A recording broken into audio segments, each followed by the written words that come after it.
The story so far. Agent 47 and his handler Diana Burnwood are the world's top assassins working for the ICA. When all of their recent missions turn out to be contracts for a shadow client, things take an unexpected turn. All their targets have been operatives in an invisible organization known as Providence. Providence has infiltrated the highest echelons of power and secretly owns our world. The shadow client wages a silent war against them. And so the Constant, Providence's enigmatic controller, seeks Diana out. His request, track down and eliminate the shadow client. In return, he offers something irresistible. The truth of 47's lost origins. Neither know that the man they hunt is 47's childhood friend. And unlike 47, he remembers everything.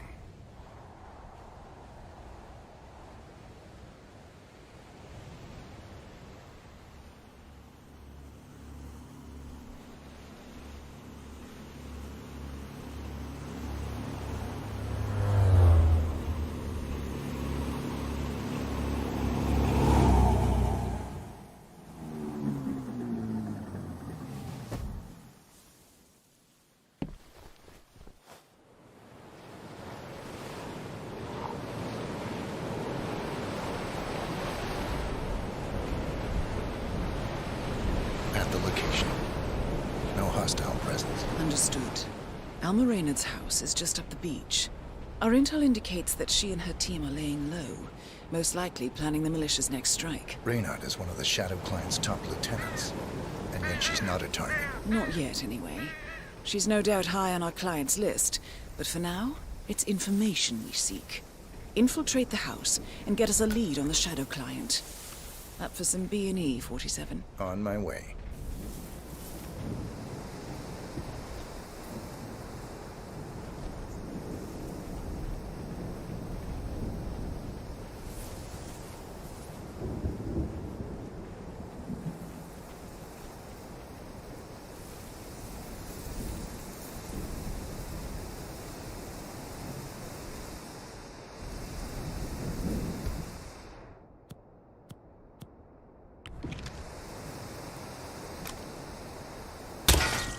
Good aim.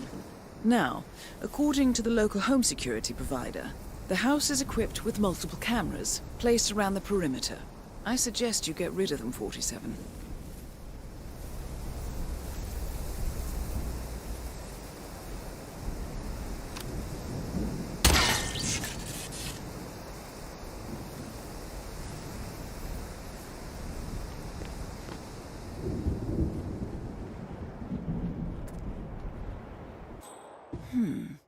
You should be able to jimmy open the garage door with a proper tool.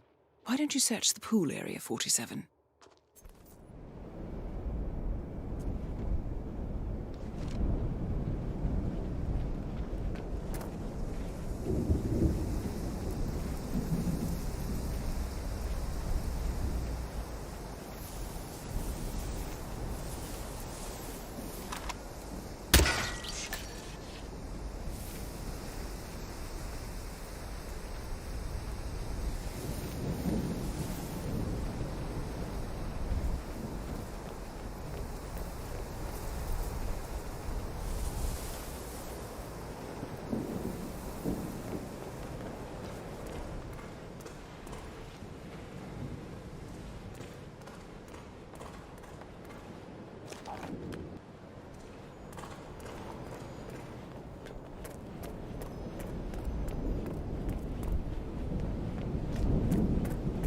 No cars. They could be out. Could be lying low. The satellite scans were inconclusive. Only one way to find out, I'm afraid. Bodies. Male and female. Early 30s. Executed. I see them. Poor bastards.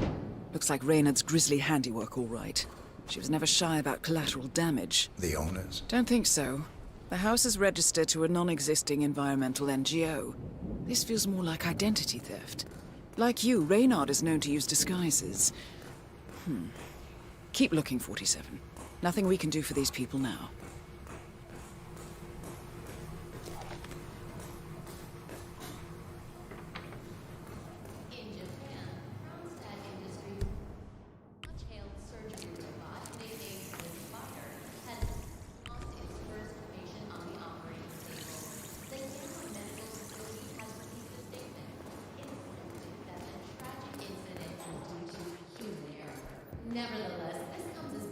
Found something. Looks like research reports. Berlin, Shanghai.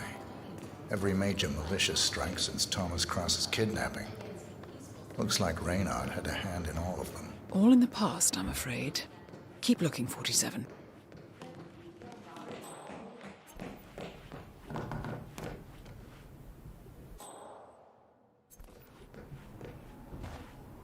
Found something. A file on Rupert Pierce, founder of Dynasty Global. The world's largest internet retailer. If Pierce is a Providence operative, he's likely on the Shadow Client's hit list. But it's not what we came for. Keep looking, 47.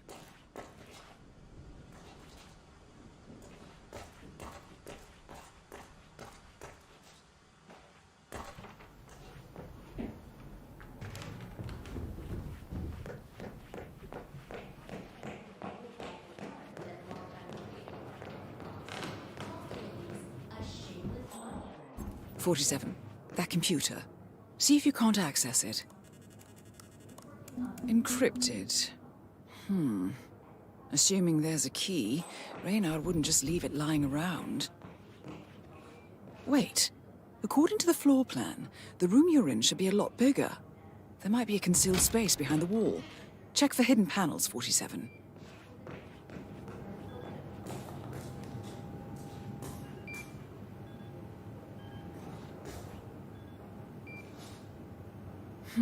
Appears Reynard's cell is launching another strike. Those are sewer maps of a residential area in Wellington. Well, there's nothing we can do about it now.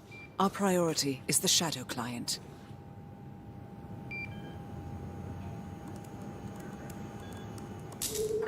Nicely done, 47. Getting caught on tape is the last thing we need. Here we go. For the office computer, no doubt.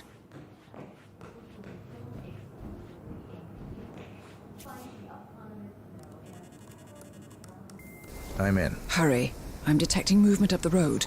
A motorcade, possibly Reynard's. Uploading the data. Hold on. Receiving it now. Nothing on the Shadow Client or the other cells. No names, no aliases. I doubt she even knows whom she's working for. Wait, here's something. A message from Robert Knox of Kronstadt Industries. And by the sound of it, he's a Providence operative. A defector. Well, well, well. Client won't like this one bit. And you can't wait to tell him. They're back. Multiple hostiles. I see them. Damn. Okay, we've got all we're going to get. Go to stage 2, 47. Eliminate Reynard, and preferably without raising suspicion. One step ahead of the Shadow Client for once. Let's keep it that way.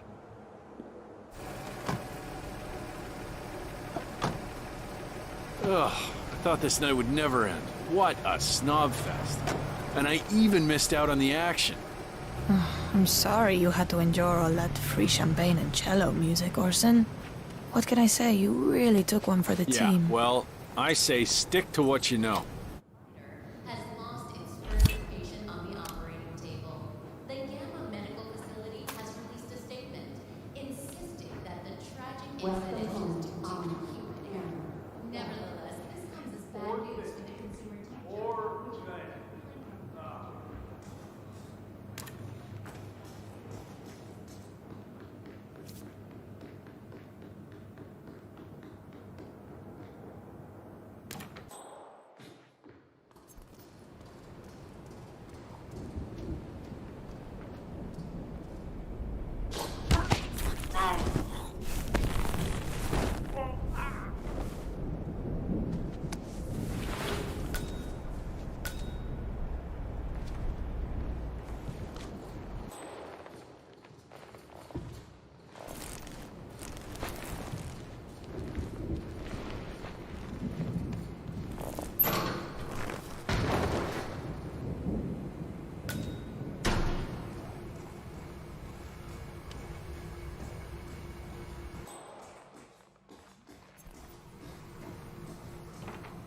should receive the pictures as we speak. Ah, blackmail. Donovan's boss, Dynasty CEO Rupert Pierce, is a top Providence operative. But we can't get near him, so I decided to, well, do a bit of outsourcing. Oh, could you fix me a cup of tea? Sure thing. You want sugar? Honey? Honey. No problemo.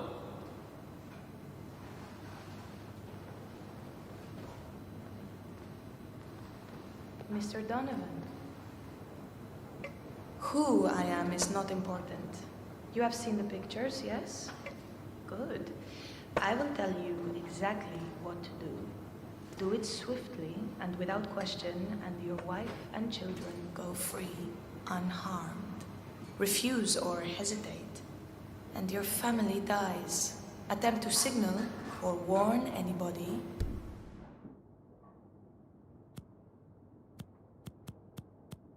and your family dies. Do we have terms? Not very convincing, Mr. Donovan. Take a deep breath. Target down.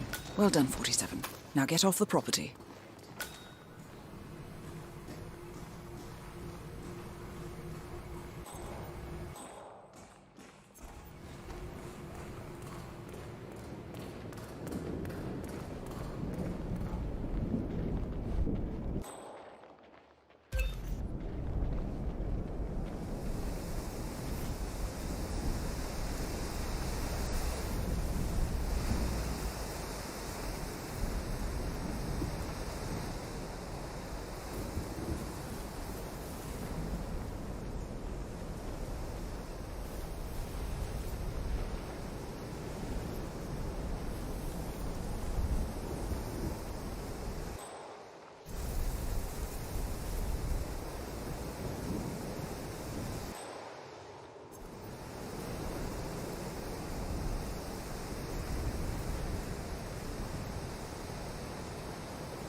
The Mercs have discovered your boat, 47.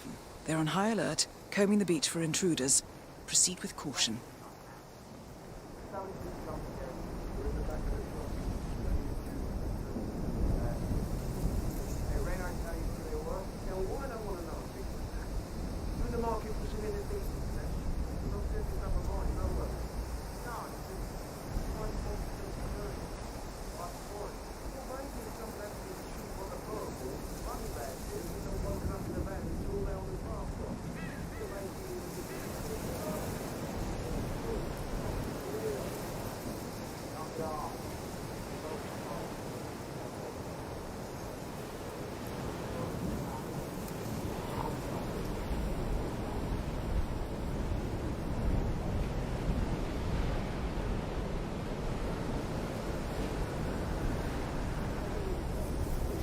No way to get past them unnoticed. I suggest you cause a distraction, 47, and make it a loud one.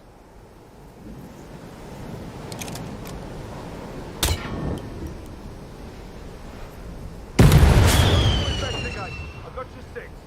Yeah.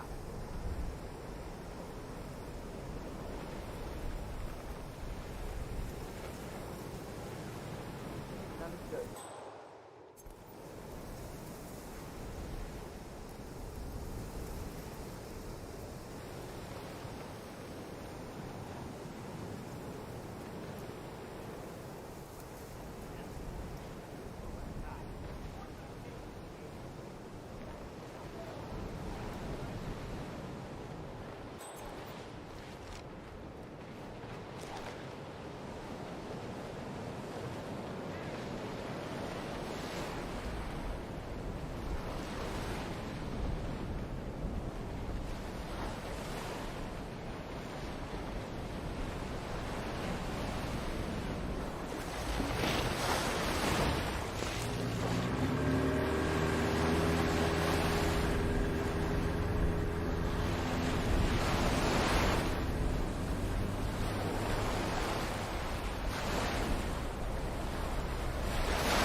Well, it's official.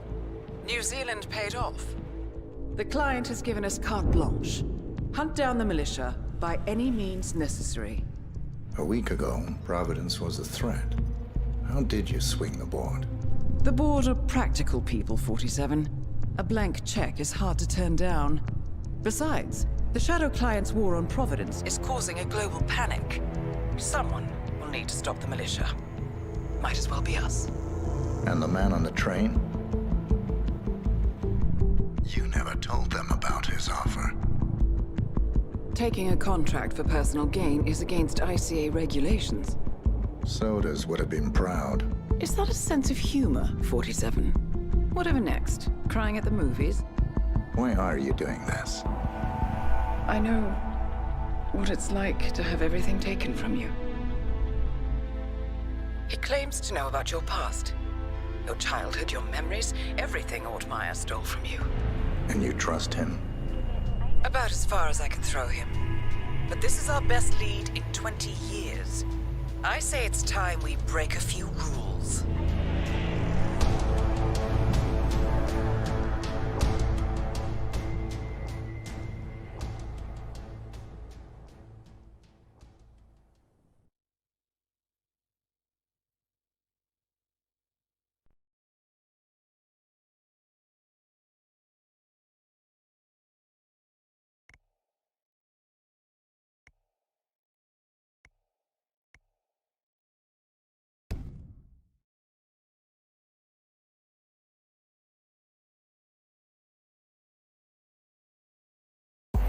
Good afternoon, 47. Your destination is the annual Global Innovation Motor Race in Miami, Florida. After analyzing the data from Reynard's computer, the case is clear. The Providence defectors are Robert and Sierra Knox, head of robotics developer Kronstadt Industries. A visionary inventor and technological innovator, Robert Knox has spearheaded Kronstadt Industries to the bleeding edge of technological development. His equally brilliant daughter, Sierra, is not only a financial wizard, but also a fiercely competitive race car driver, with a fiery temper to match. Kronstadt enjoys enormous popularity with global consumers. However, few are aware that the company is also one of the world's leading suppliers of next-gen military tech. Last year, despotic ruler Jin Po employed prototype Kronstadt drones against peaceful civilian protesters in the now infamous Tungan Valley incident. And although it has yet to be proven, there is little doubt that the Knoxes personally brokered the deal, making them complicit in a war crime. It is unclear why the Knoxes would betray their masters, but likely the fear of being next on the Shadow Client's hit list has pressured them to cut a deal with the enemy. Undoubtedly, with Kronstadt Industries on their side, the militia will increase their attacks tenfold, and so our contract obligates us to retire Robert and Sierra Knox and contain the damage they may inflict on Providence. I will leave you to prepare.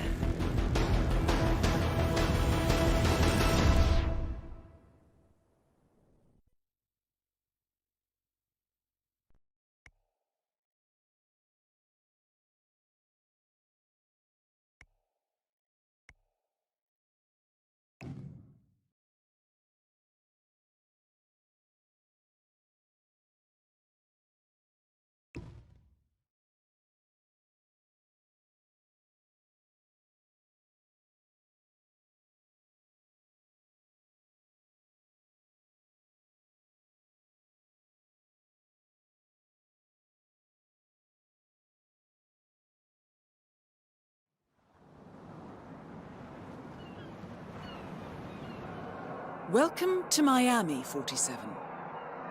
The innovation race is on its last day, and it is down to the wire. Thousands of eager fans are gathered for the final laps of this unexpectedly close race. Sierra Knox is expertly piloting her red Kronstadt car. Her father, Robert Knox, roams the nearby expo building where Kronstadt is showcasing its new prototype car. The Kronstadt RK Mark III has seen fierce competition from the Chinese Kowloon Heavy Industries' new RYZEN. Moses Lee, CEO of Kowloon, has taken a dominant lead and looks invincible. Sierra Knox will need to risk it all if she wants to win for the 3rd year in a row. The stakes are as high as they can get.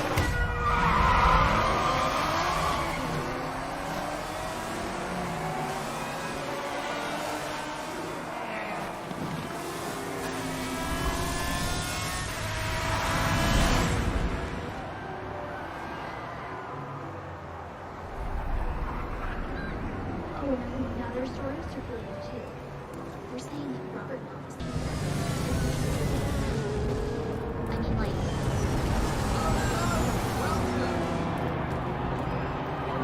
Listen, sir, there's no drama.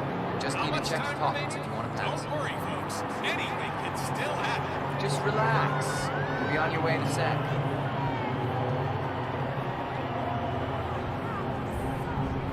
Okay, let's go, sir. Thank you. For newcomers to endurance racing, let me remind you that this is a different and that it's all about which team can go the distance. Fuel efficiency and reliability. That's the name of the game. This is where there's our technology.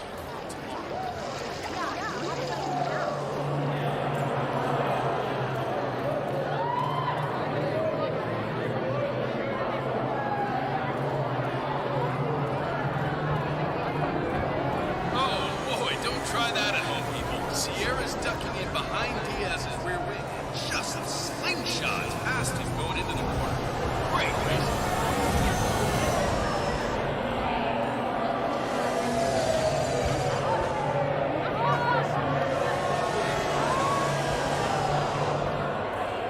Listen, Miller, I don't care about your problems, all right? I made it clear this morning that if things didn't change, I'd be off the Kronstadt team.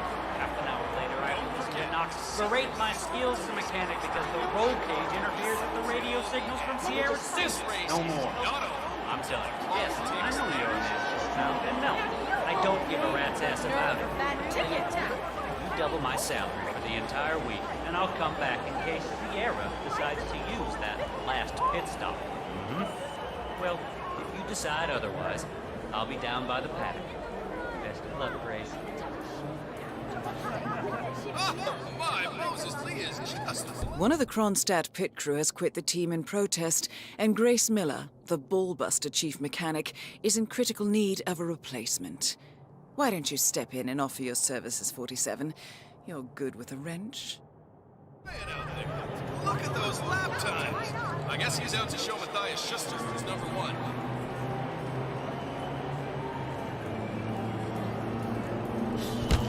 There is still plenty of time left, folks. Anything can happen.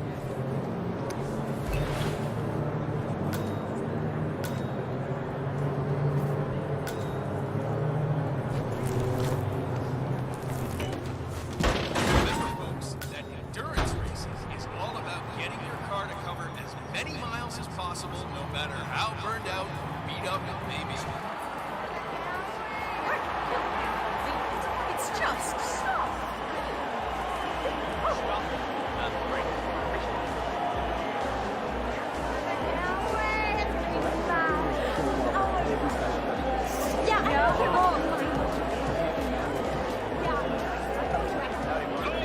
Look at that! There's no holding back out there. The battle for positions going on into that corner. Boy, oh boy, that's great racing out there. Moses Lee is tearing up the track. What the hell? What else should I be worried about? I'm flying over the current here, guys. Did you hear anything about Thierry? How's he doing? No. But judging by the state of the car when they brought this back in, I'd say he's done great. I heard a couple of the guys talking. Hey!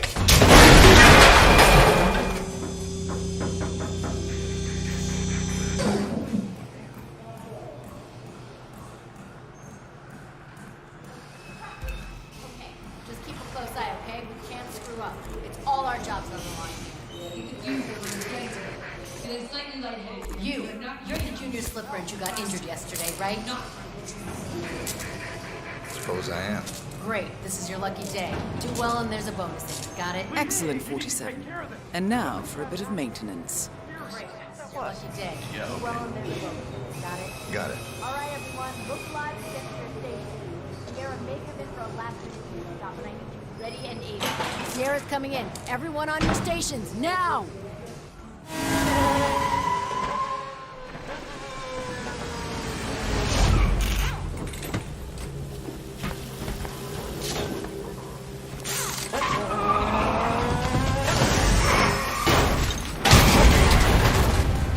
Target down. Next up, Robert Knox. What the hell just happened? Sierra! Oh man, I'm okay. Oh man, I'm okay.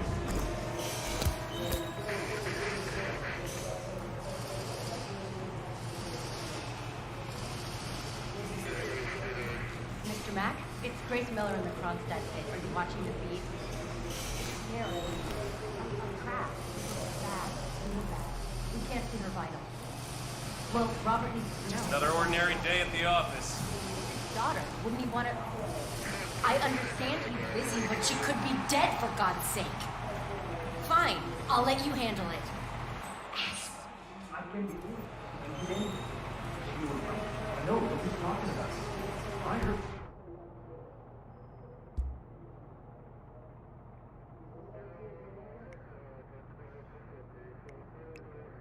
They completely shut off communication about the traffic.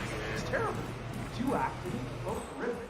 What the hell's going on? I feel like we're cursed.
Doctor gave me some sort of vitamin hydration boost, normally reserved for the drivers.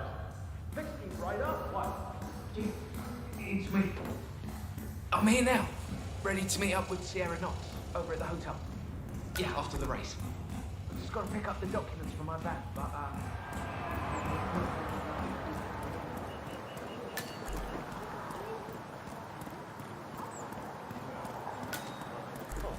You're putting all these straight.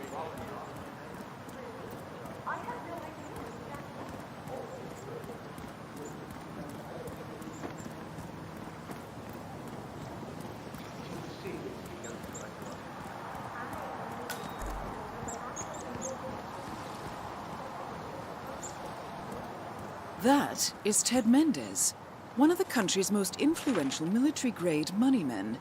This must be connected to Kronstadt. Ted here.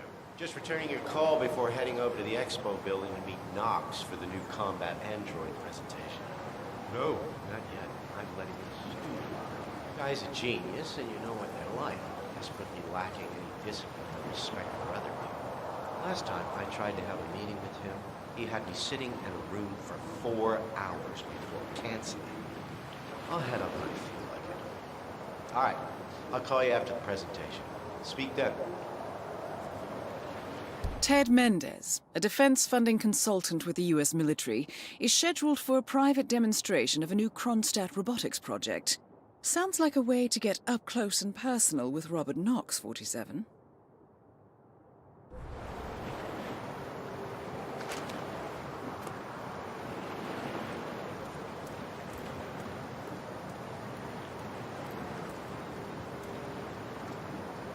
Mr. Mechanic?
Mr. Mendez, good to see you, sir.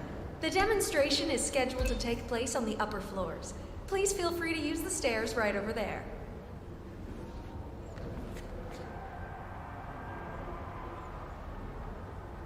Excuse me. Can you tell me where to go, please? It's just up these stairs.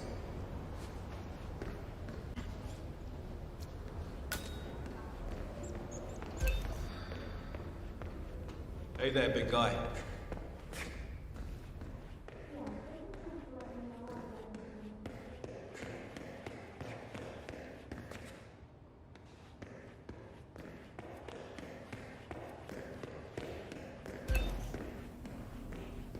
Mr. Mendez? Right this way, sir.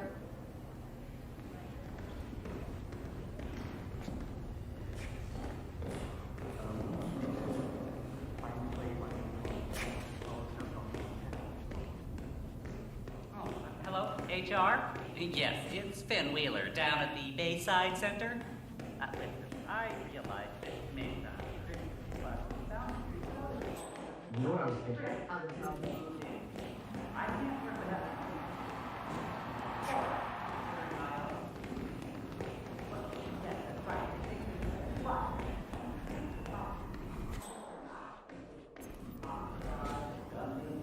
Looking good, man. Looking good.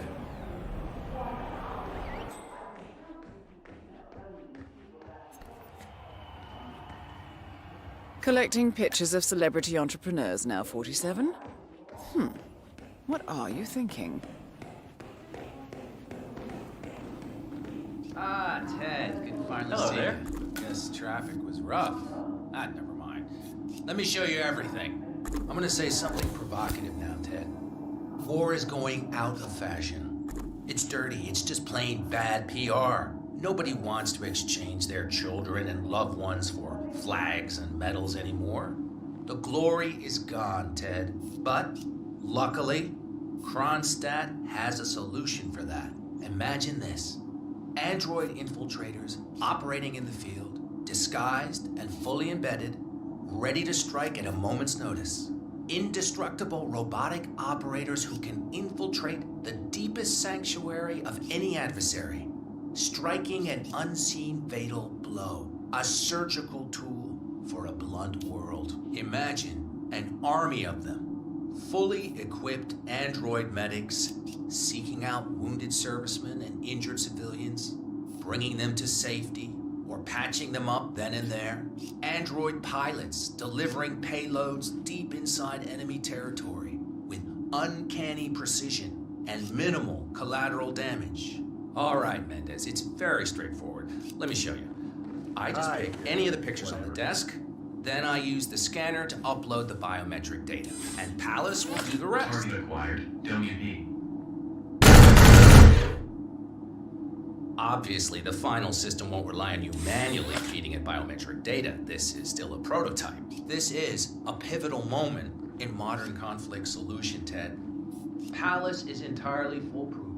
All you need is to pick a photo from the table and scan it just like I showed you. It's perfectly safe.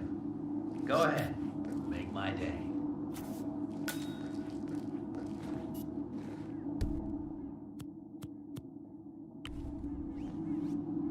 Target acquired. The hell? Robert Knox. Go to hell. Both targets down. Well done, 47. Head for an exit, and we'll speak again soon.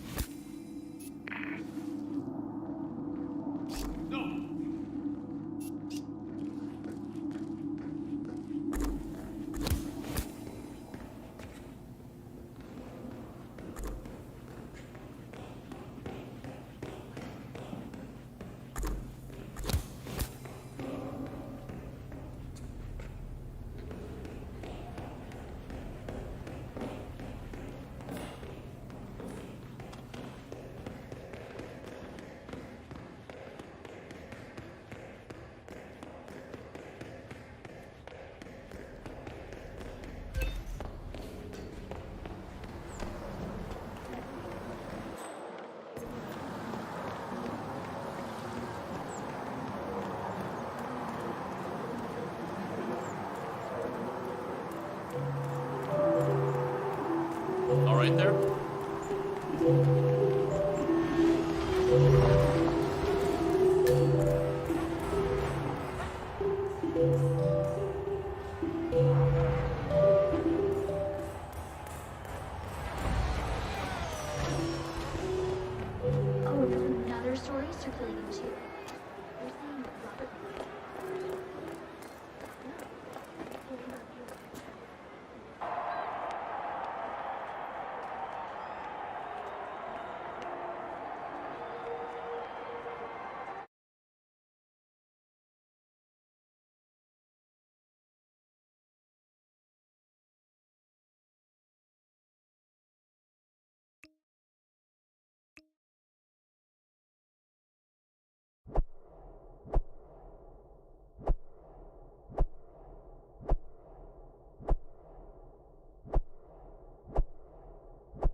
Berlin.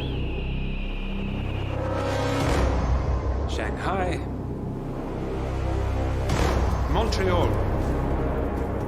We're bleeding operatives. Panic is spreading, and now we are axing our own? Knox was a traitor. He would have caused incalculable damage. And he won't be the last. This is exactly what the enemy wants. We need to fight the sickness, not the symptom. And I have just the tool for the job.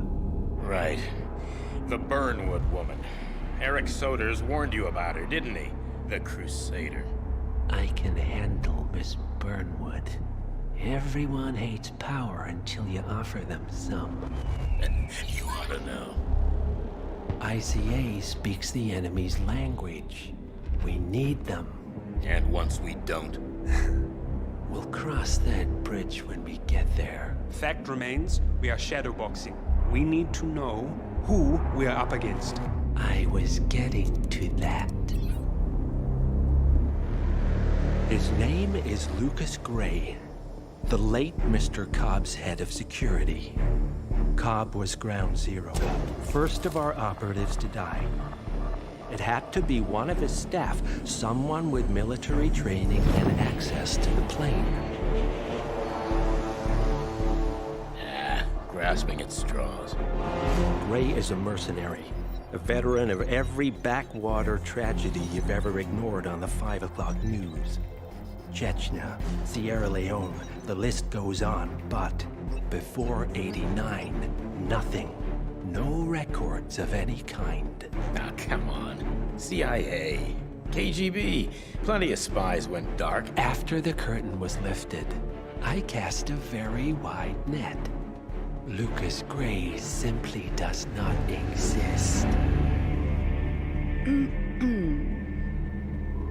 If you're all quite done wetting yourselves with excitement, I couldn't give two shits where he came from. I only want to know one thing.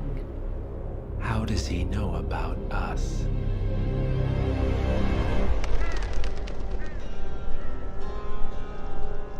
I swear to God, this hearts and flowers crap will get us both killed. Can't you see? Your so-called friend is working for them now. He's not the man you knew. This is his fight too, Olivia. Even if he doesn't realize it. Like it or not, 47 is our last and only lead on the partners. He needs to remember. He's coming for us. And unlike you, he won't hesitate. Just get me inside. Rika, I need a favor.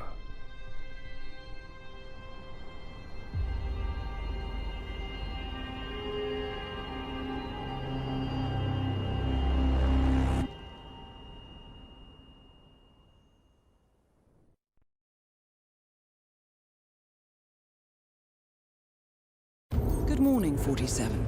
Our Providence contact has shared the identity of the Shadow Client, a former mercenary and bodyguard by the name of Lucas Gray. His past is a black void, but our analysts are digging deep. Meanwhile, we've had a breakthrough of our own. Comparing the malicious attack patterns with global shipping and transportation routes, we've figured out how Mr. Grey and his paramilitaries move around the world undetected. They're using the distribution network of the Delgado cartel, Colombia's biggest drug manufacturer. Clearly, Grey must have struck a deal with the Delgados. Consequently, if we can cripple the cartel, we can severely limit the malicious strike range. But to do so, we need to slay a three-headed serpent. Sociopathic cartel head Rico Delgado and his two closest lieutenants, PR guru Andrea Martinez and savant chemist Jorge Franco. With equal parts guts and guile, Rico Delgado runs a thriving billion-dollar criminal empire. The word is, the brutal and volatile cartel head is hell-bent on becoming the #1 drug lord in the world.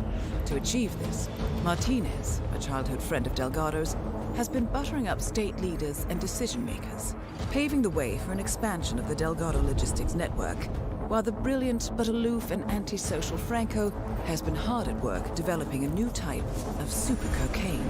So, 3 of Colombia's most infamous crime lords inhabiting a decidedly hostile environment. I will leave you to prepare.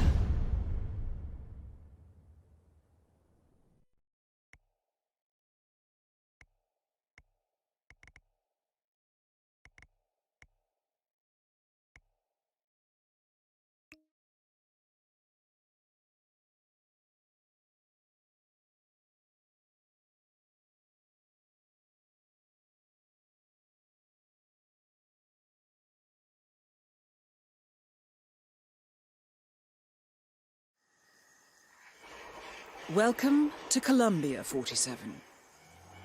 The remote village of Santa Fortuna awaits you deep inside the Colombian rainforest.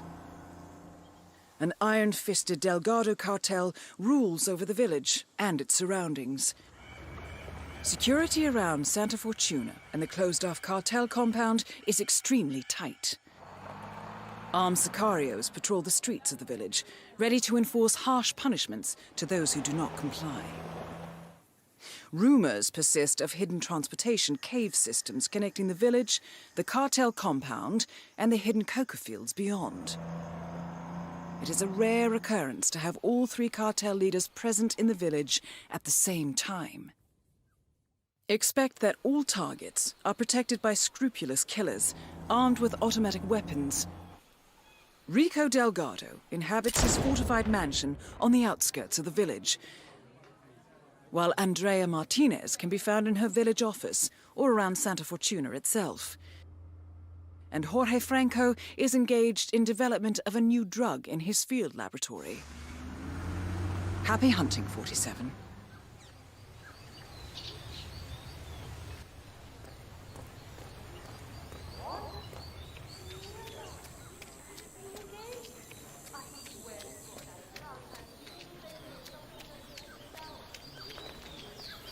Gosh darn it. Hey, what's up, man? Sit down, relax. The universe will correct itself again, right? I don't know, man. I've been like smuggling this cocaine souvenir around the world, right? I need to get it to this dude, Franco. Man, it broke. It's supposed to be in one piece when I deliver it over by some cave entrance behind the pharmacy, but it broke. Bummer, man.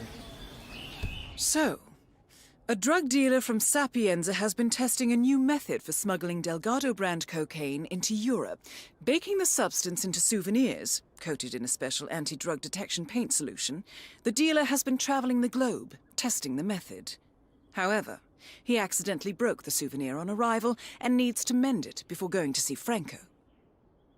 Maybe just glue it together? I don't know. I think it's gonna ruin the taste test.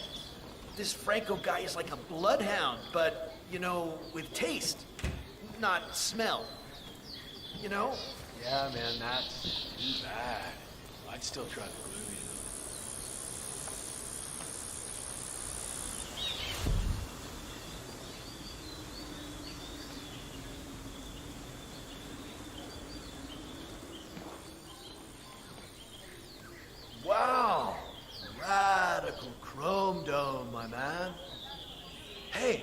Listen, do you have any glue?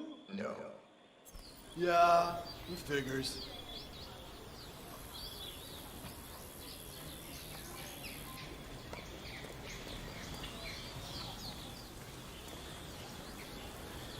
Looking sharp, my friend.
And how may I help you today, senor? I'd like to buy some glue, please. No, I'm afraid we just ran out of that item, senor. I saw the last bottle to the mechanic next door.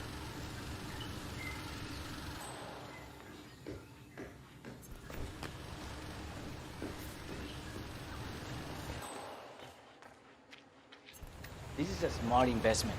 You know how I know that? I have the only rickshaw in town, and when backpackers see a rickshaw, they have to ride it. It's in their code or something. Sí, claro. I remember when you offered those one-day guided tours through the jungle, got lost, and barely made it out alive. Only half the tour group.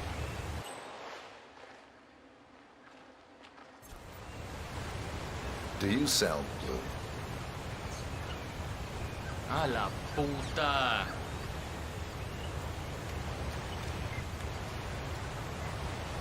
No, he's not!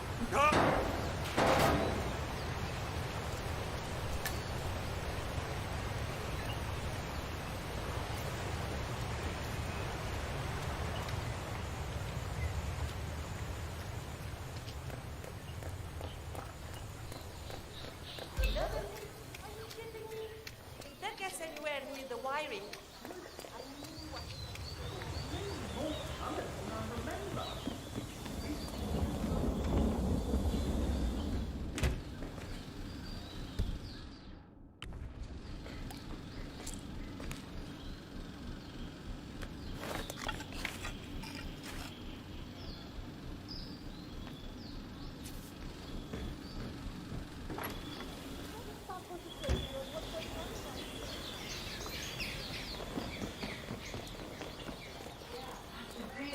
Definitely worth a trip. You'd probably want to set aside more time to just soak in the local ambience though. I mean, don't stress about seeing everything. Hey man, you got some glue around here? Like really solid stuff? Like super glue? No, senor. I've told you about 15 times already. There's no glue here. You can find it in a store. Yeah, I'm not really feeling the universe in that way right now. Maybe later.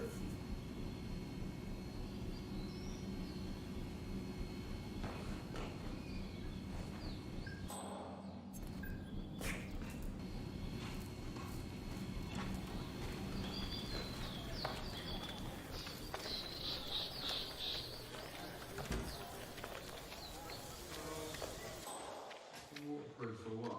I'm going down the river. My feet feel so light, my legs. If I fly away,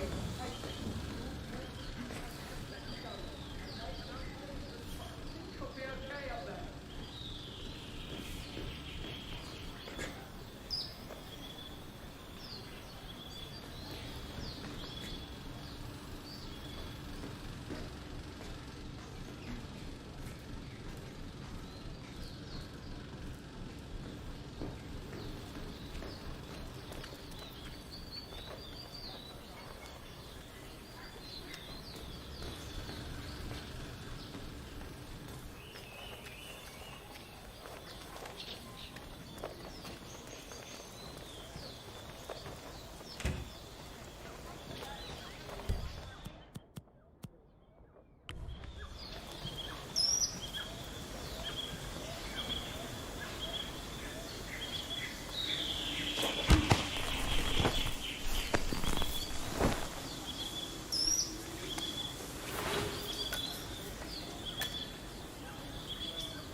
Nice day.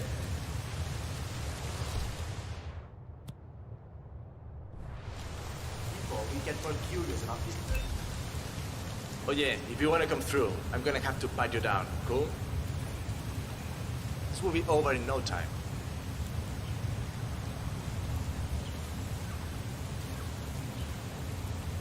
All right, good job, my man. Thank you. All right. Mr. Franco is expecting you in the caves below. I'll just radio the others. Hang on. Groovy. It's Carlos. Oye, amigo. Tell Franco his guest is here. Now. All right, come with me. Try not to get lost, okay? Place is kinda dangerous. I'll do my best. Isn't this kind of work sort of breaking the hippie code? I live by my own rules.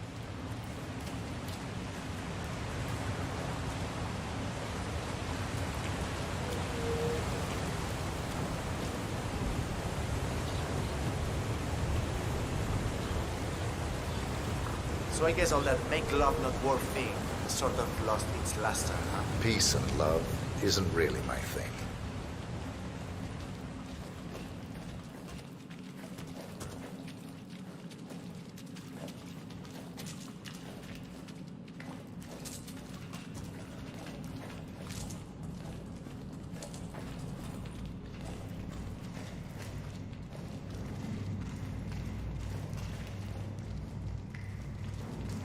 Hey, vagabundo! Ah, you're expected. Have a seat. Franco's on his way.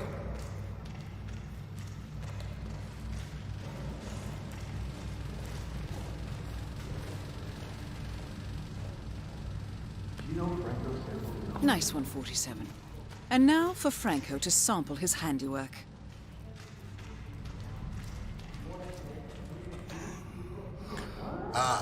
So, despite an annoying delay, it's finally here. Let's have a look. It got through customs without a problem, we hope? I had no issues. Excellent. We're not sure whether this will pass the taste test, but that remains to be seen. Follow us, please.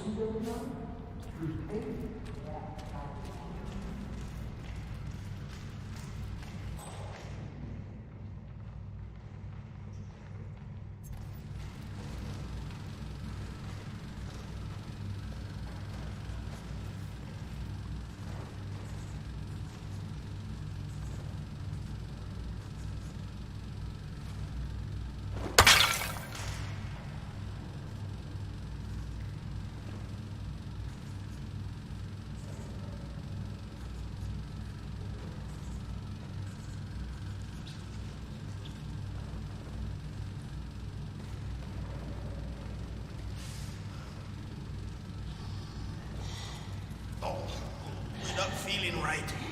Bathroom! Bathroom now!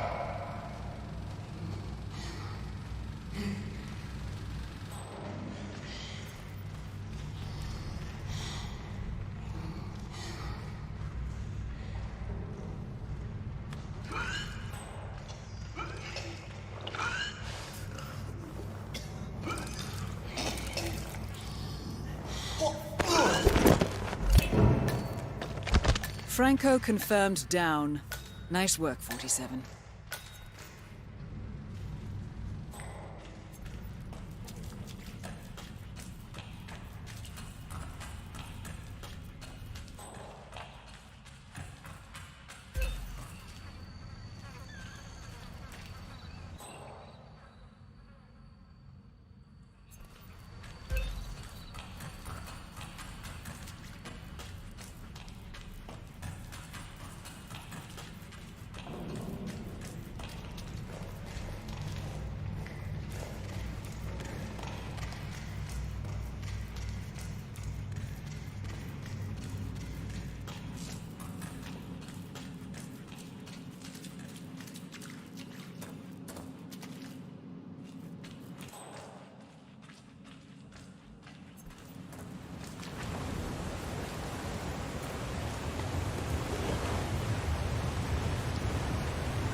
still can't believe it.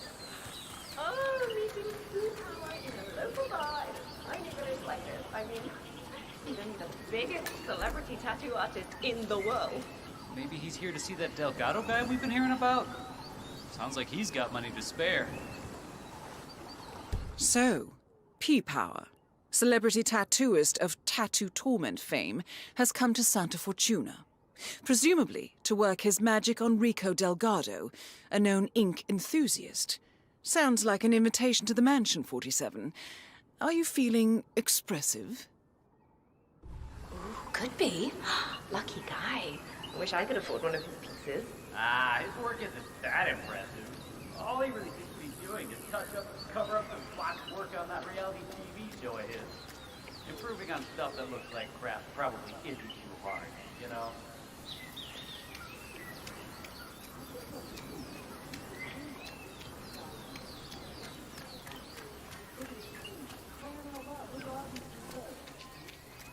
Entonces, Javier is seeing his boss's daughter.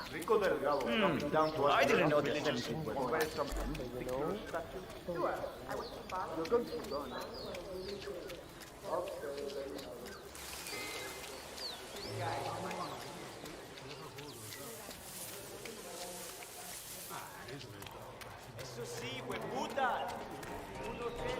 That is P-Power, real name Paul Powers, celebrity tattoo artist and reality TV star.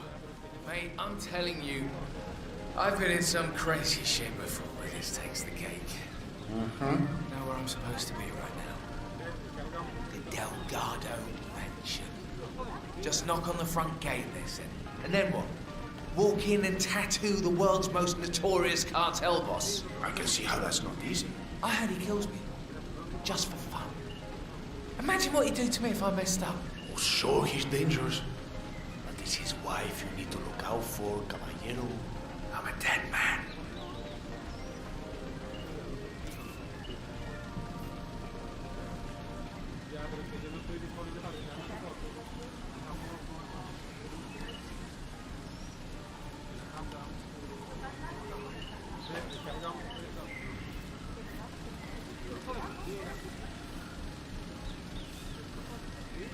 Yeah, Dexy?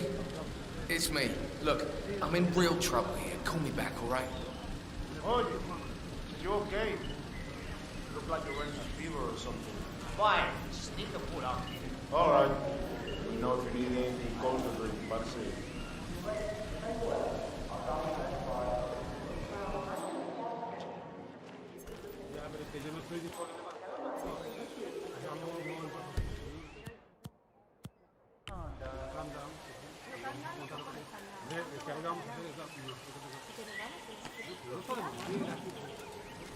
What the hell was that?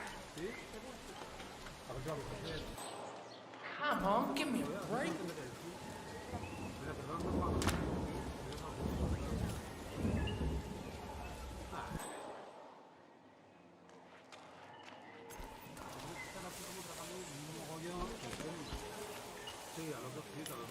Huh? You should probably check that out. Okie dokie. Hey? Thumbs up, mate.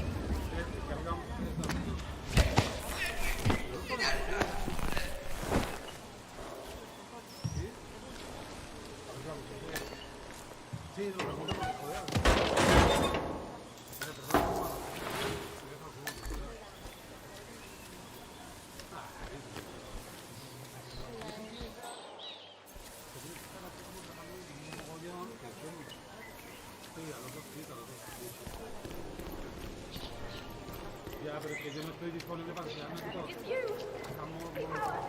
Oh, it's really you! Oh my god! I am your biggest fan!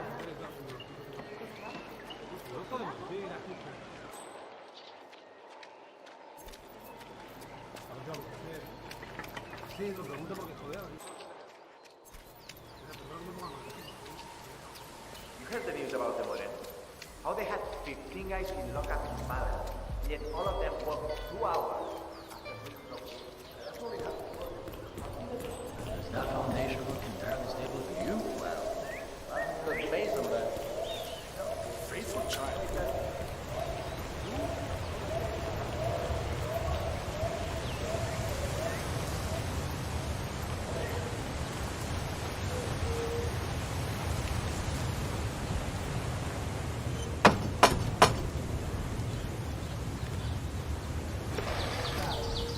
See that power guy?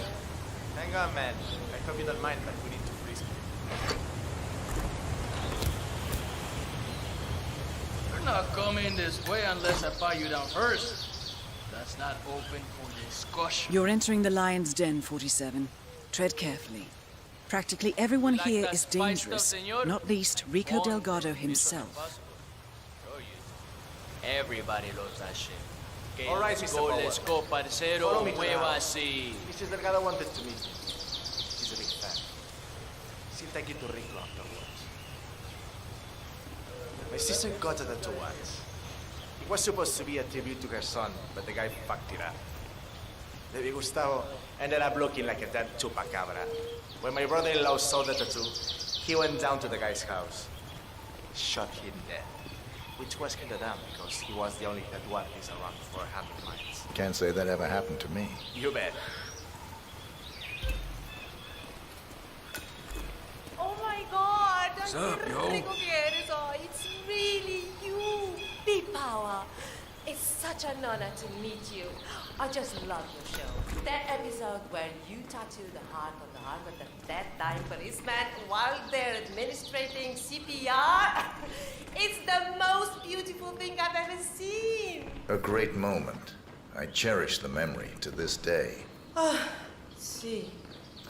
So, Rico has this tattoo on his neck, and he insists it's supposed to be based on a photo of me. I'm not a fool, Mr. Powers. My nose never looked like that, not even before the operation.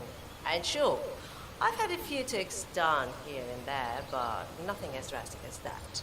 I want you to make it look like me, not some young skank. I'll do my very best, Mrs. Delgado. Ah, Chico, let me just grab a quick selfie with you, all right? Sure, why not? Yay!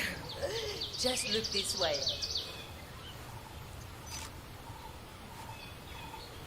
Oh, que sí, wow, we look so good together. This is great.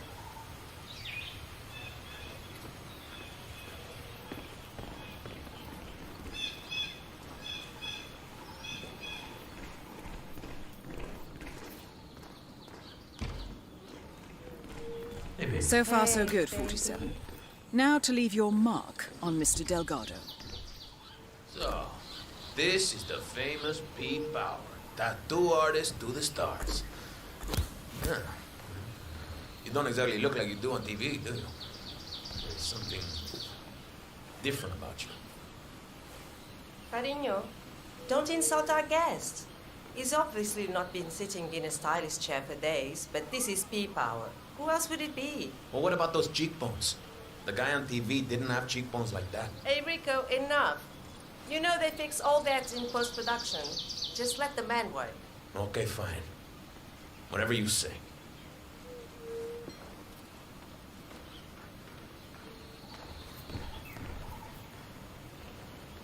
Okay, I'm ready. Let's get this thing fixed. Stop doing that! What? Am I not allowed to update my social channels anymore? Is that it? You can't focus here, all right? What's the problem? You don't even have to do anything. Whoa, hey, Rico, don't worry. I've got this under control. Hey, tattoo guy, I'm watching you. One wrong move, y no vas a estar pidiendo. You hear me? Hey, relax, Jose. We're fine. Better safe than sorry, boss. Put the gun away. I'm fine. I'm sorry, but I'm just doing my job, patron.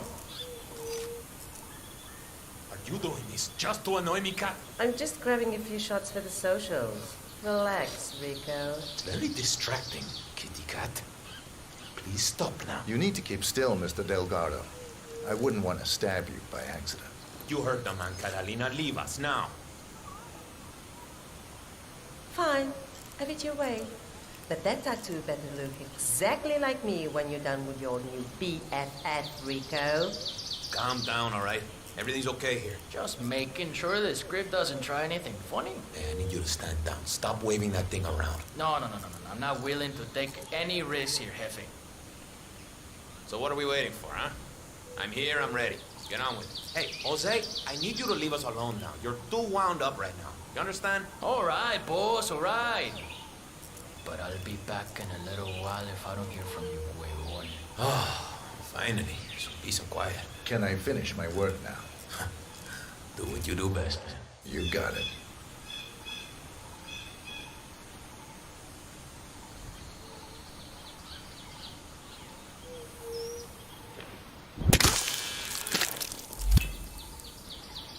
Rico Delgado has been eliminated. Nicely done.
Will you stop showing off your agility?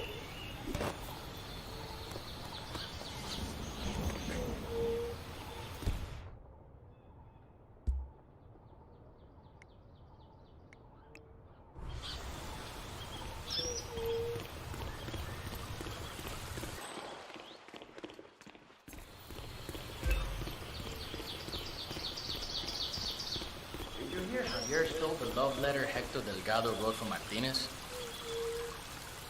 Hey, you got no business around here. Just take off, okay? Did you hear Javier stole the love letter Hector Delgado wrote from Martinez? Had to jump out of a window. Do you mind? Just keep walking. Did you hear Javier stole the love letter Hector Delgado wrote from Martinez? Had to jump out of a window before Hector discovered him. I think he hurt his leg in the process. Yeah, I heard. Even passed the letter around the basement bar at the party last night. Weird to think Hector Martinez used to be an idol. I mean, he's batshit crazy. She's so hyper luxurious. She can't even stand to be in her village mansion for too long. Talk about an odd couple. Yeah, I love to see her face. Huh. Rico Delgado's brother Hector is trying to win back his old flame, Andrea Martinez. Apparently, Hector has authored a rather slushy love letter. For one of the Sicarios foolhardily stole it from Hector's room during last night's party. I suggest you acquire that letter, 47. From what we know about Martinez, a declaration of love from Hector is bound to provoke a reaction. Rumor has it, she hates him. That's my impression as well. That's Hector.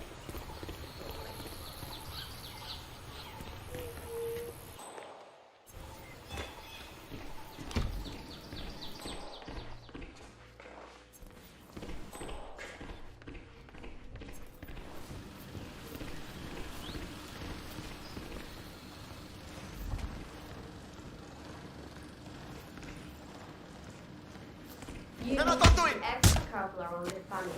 Delgado got some important pictures and things like that in his trophy room that you need to be very gentle with. Sure, I understand. He told me about the cello and some of the other things. I had no idea that the Delgado family immigrated from Chile. Well, Don't mind me. Uncle Fernando worked in Chile. Apparently, he was killed alongside his son.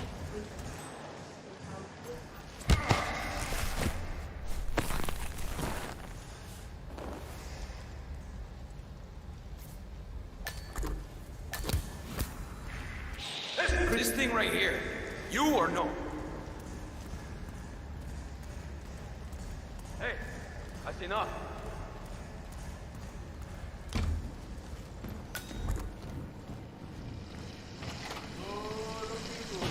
Don't get stressed out. Good enough.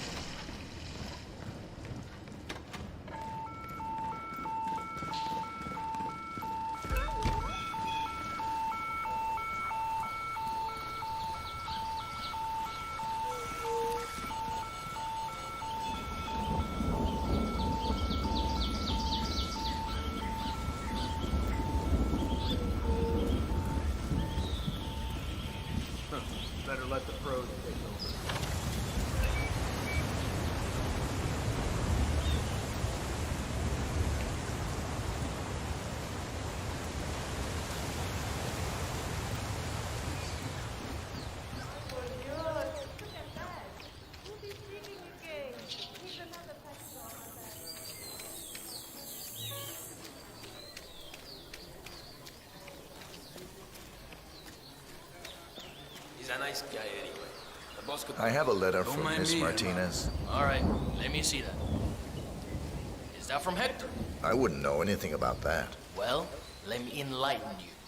Hector Delgado and Andrea Martinez were an item once. Explosive and deadly. Things did not end well between them. He wants them to get back together. She wants them to go to hell. She's not accepting letters or gifts or anything from him. And neither am I. You put it on her desk yourself if it's so important to you.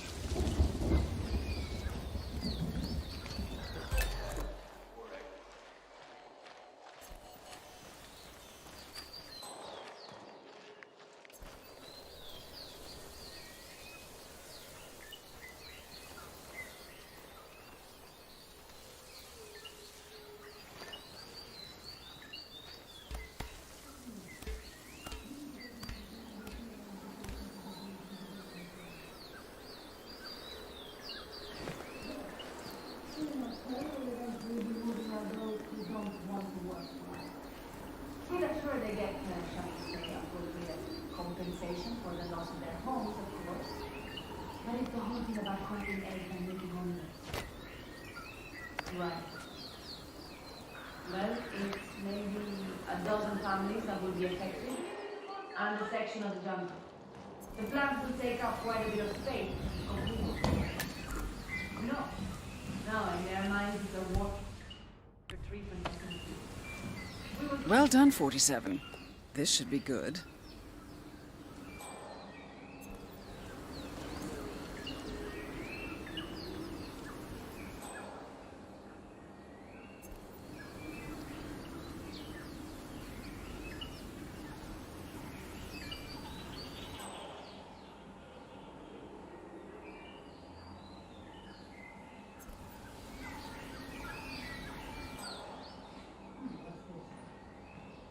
Oh, hell no. How did this end up here? Which one of you buffoons left a letter from Hector on my desk? I swear to God, when I find out, you're dead. I can't believe this. Well, he's persistent, that's for sure. Oh, well, what's the harm? It's just a letter. Probably just some pitiful cry for help or some shit like that. Let's just read it and get it over with. Ah, to hell with it. Let's see what that fool has to tell me.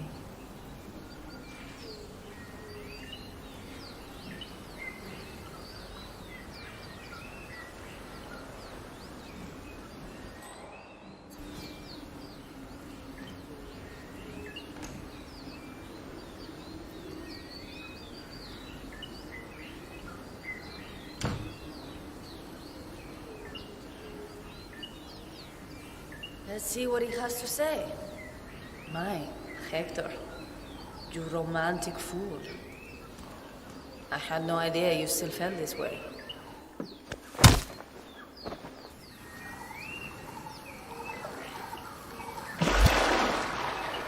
All targets neutralized. This should paralyze the cartel. Excellent work, 47. Now head for an exit.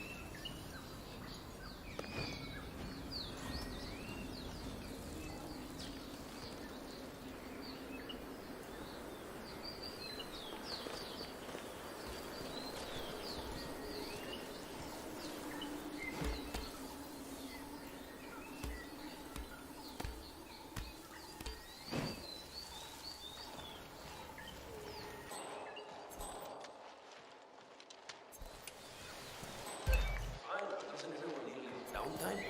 I'm sure Miss Martinez.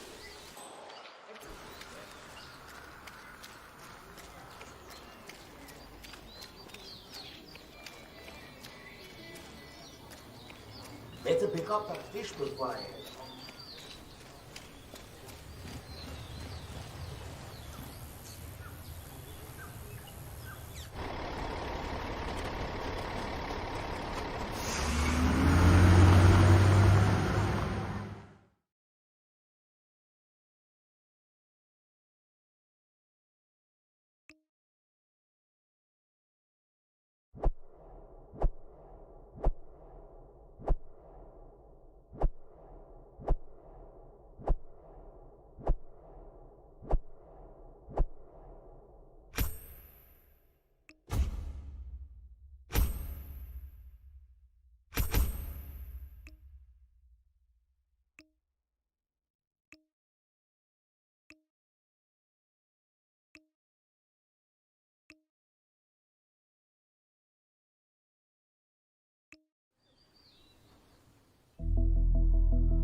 Mission status.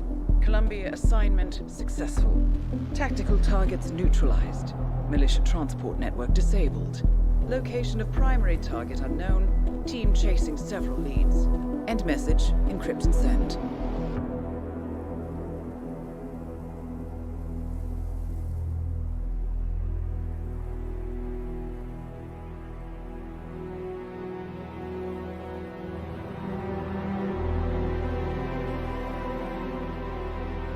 I'm not as strong as you. They have to pay for what they did. It needs to stop. You need to stop. If my source checks out, we can prove the board knew about the chemical leaks. We'll have grounds for a retrial. It won't make a difference. They're too powerful. They're not the devil, Nancy. Just a company. They're not above the law, don't you see? This is bigger than James. Those bastards killed 80 people. And they got away with it. Think about what that means. No one's untouchable. No one's untouchable.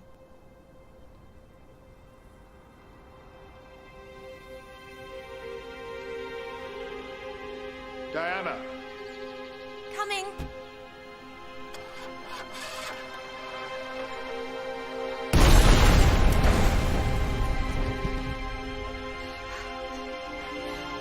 Mom? Dad?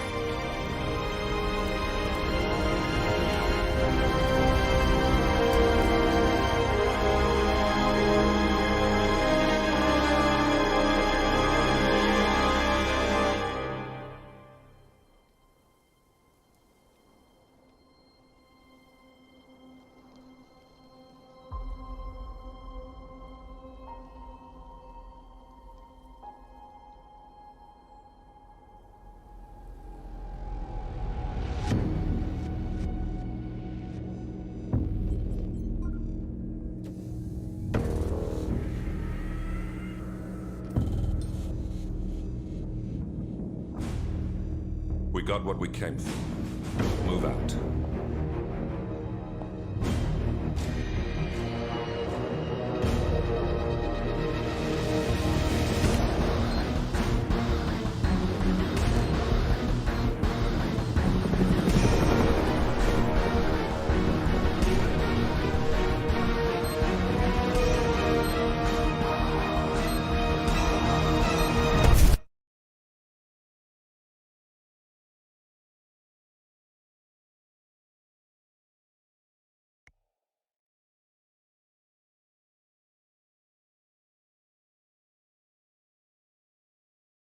Good evening, 47.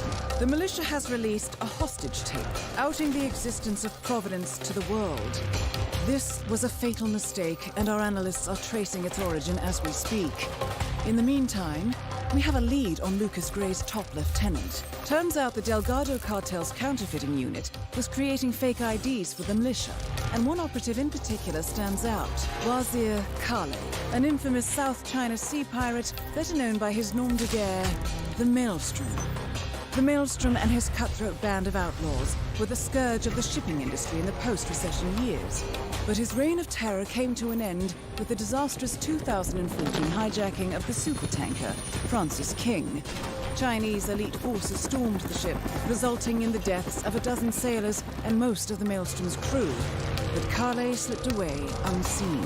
The Maelstrom's connection to Gray is unknown, but we believe it was he who carried out the audacious killing of a Providence CEO in Shanghai, along with two reactivated members of his old pirate gang, Vanya Shah, a shady figure in Mumbai's criminal underworld, and Dawood Rangan, the gang's old cashier turned dodgy movie producer.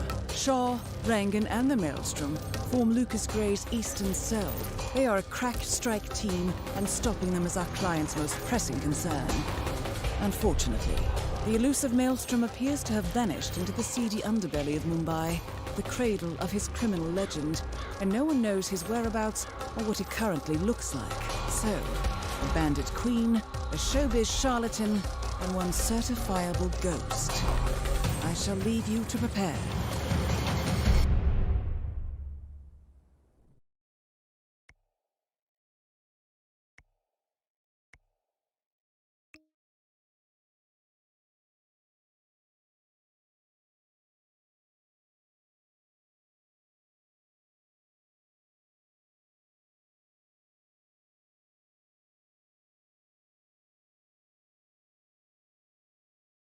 Welcome to Mumbai, 47.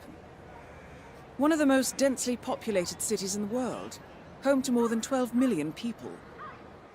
If you wanted to disappear and hide from the world, this vast city is perfect.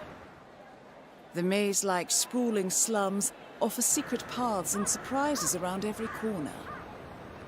The elusive Maelstrom knows the city like the back of his own hand. Locating him will be a considerable challenge. A place to start could be the slums where his former gang, the Crows, has recently risen from the ashes.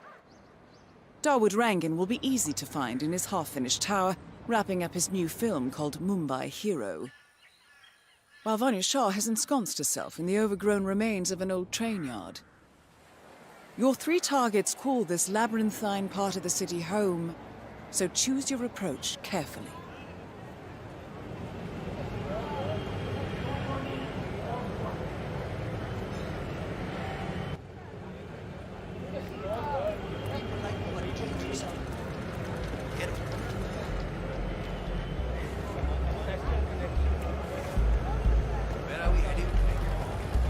I'm sure it's him.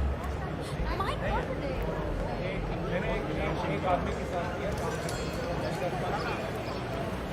47, our intel suggests the Maelstrom is hiding somewhere in the city slums.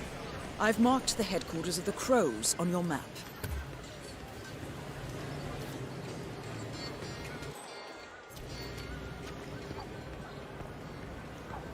It's me.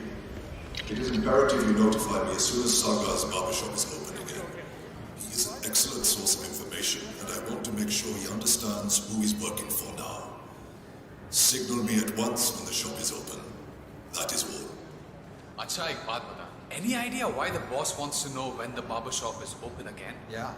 Saga, the barber, has a side business dealing in information. He basically has every snitch in the slums sharing the news with him. Boss wants him on our side. Bobby even came down to the hideout to be shown a picture of the boss so he'd recognize him when meeting him. This barber is tangled up in some shady business, 47. But even more interesting, he may have seen a picture of the Maelstrom in the hideout of the street gang known as the Crows. That picture would be very helpful to our cause. This is so strange. You know the boss. He says having a secret identity is key to what he does. I honestly don't understand what he means. The guy's a bit of a mystery to me.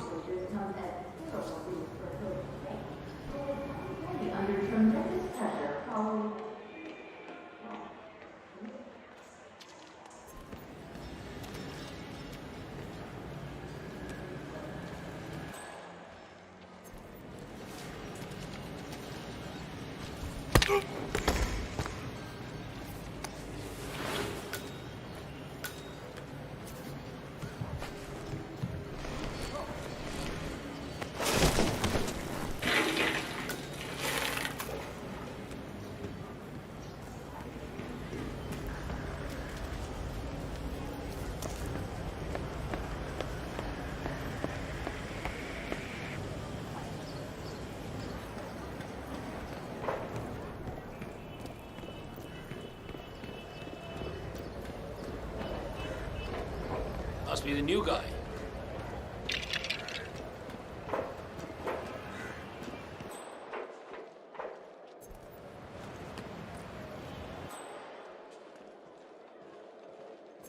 My coach always said I had a good arm.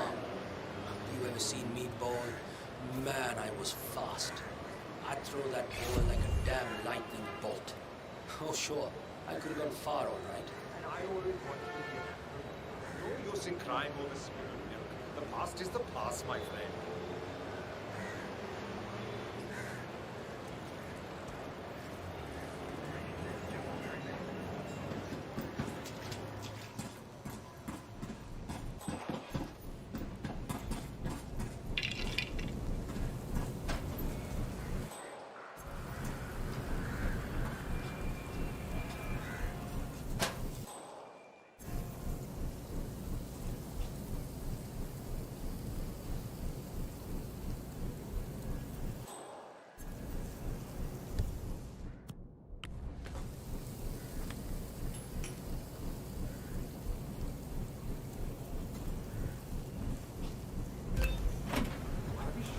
picture to the barber?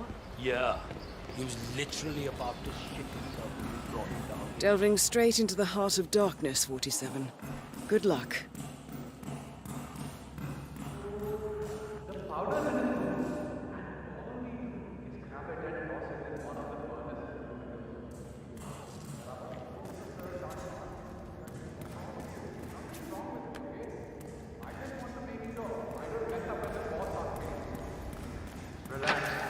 Yes, you could have the furnace, lots of smoke goes up. Whatever happens after that isn't your concern.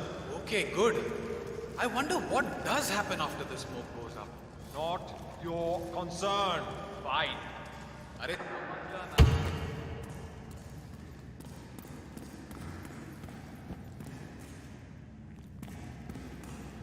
This is good. This little indiscretion is really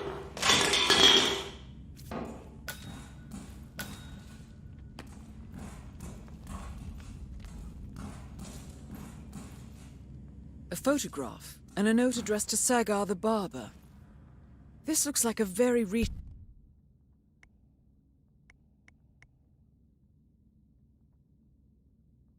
picture of the maelstrom. With this in hand, picking him out in a crowd should be possible.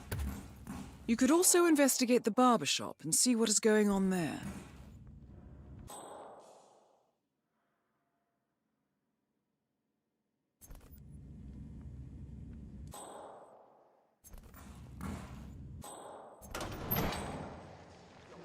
When you have a good dancer in a movie, you don't need all those dark and people just want to have a good time. I know. The Americans could learn a thing or two from Hollywood. We अपना dance.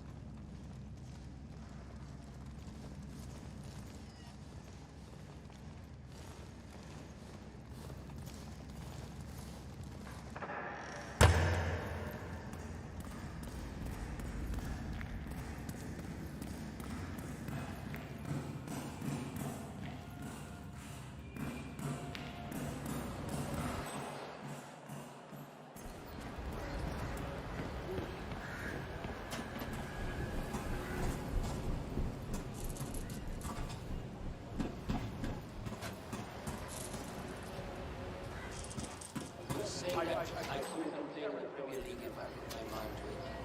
I love my work, but part of me always wonders, what if? If you become a cricket player, you won't get to shoot a gun and beat the crap out of people. Think about it. This might be your bad. Mister, who are you?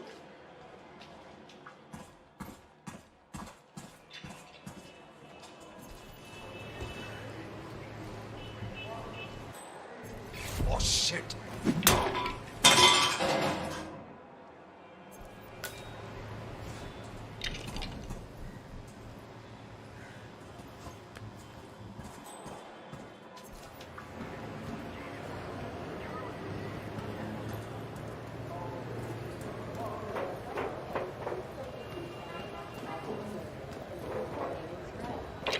"47? That man there. He resembles the maelstrom. Try to get close to him for a visual ID.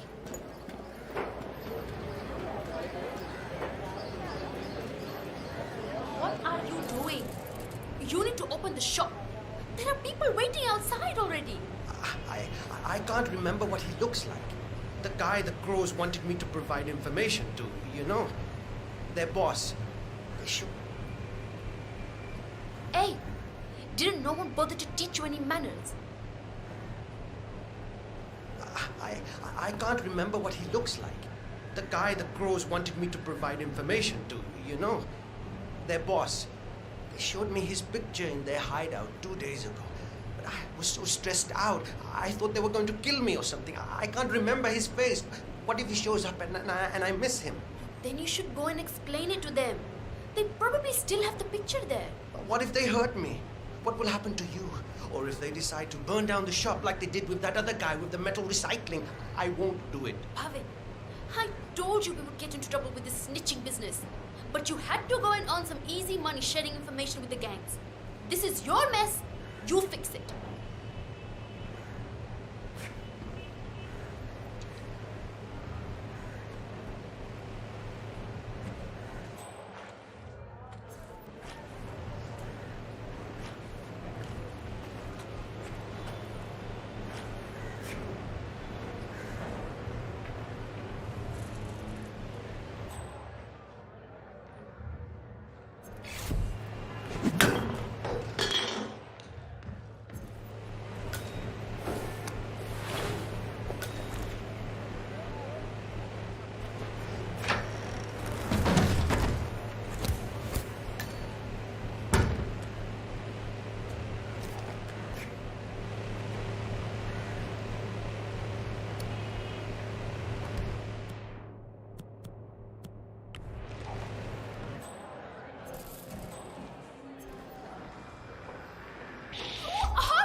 All right, 47. We're open for business.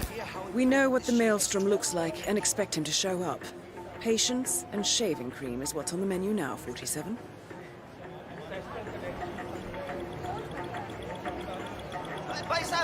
Not right now, No, sir. that isn't the Maelstrom. I really needed a shave. Maybe later, sir. Chalo, bhai. Maybe next time then. Any chance for a shave today? No, that wasn't him. I'm afraid not, sir. Oh, that's too bad.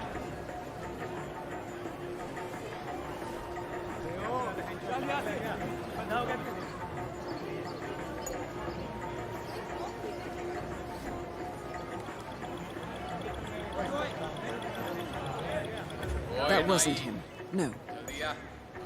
I'm sorry, sir. Hello, Not right can now. I get a shave, please?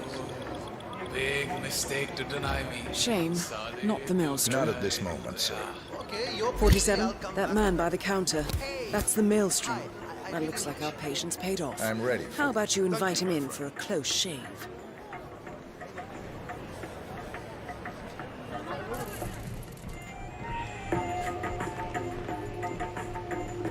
All right, I'm ready for my shave.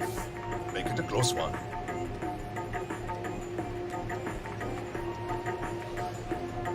The tides are changing, my friend. Can you feel it in the air? My bones are creaking with joy at the prospect of what is about to happen. I don't feel anything, I'm afraid. You will, friend. You have an important task ahead of you, have you not? I sense that about you. Together, we will all release the shackles that have bound us far too long and rise up against those who seek to keep us down. Whether those are our friends or foes. A day of reckoning is coming, is it not? It does seem unavoidable.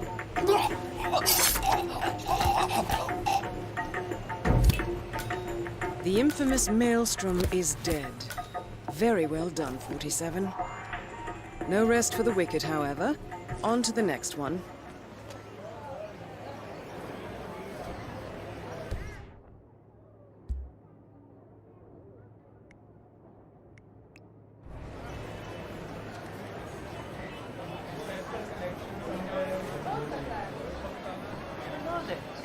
What you want?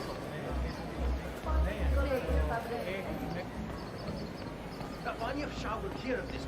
Mark my words.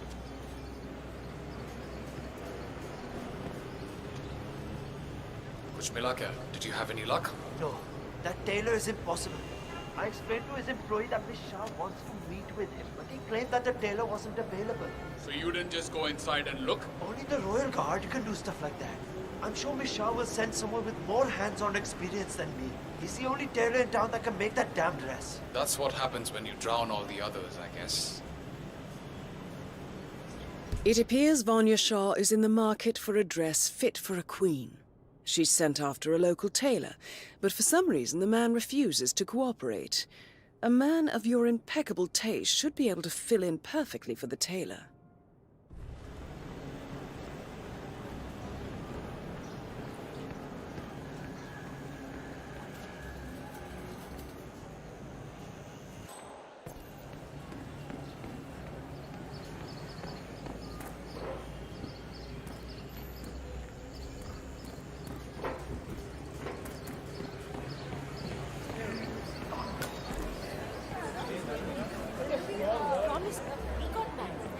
You there, sir, please, one moment. You look like a discerning gentleman. We have the finest wares in here. Best cloth, finest cuts, dresses in all sizes. Come in and have a look. Perhaps something for your wife, yes? Best tailor in... Oh, Vikram. What are you going to do? Listen, I have to go out for a while. If anyone asks for me, just tell them I'm not here.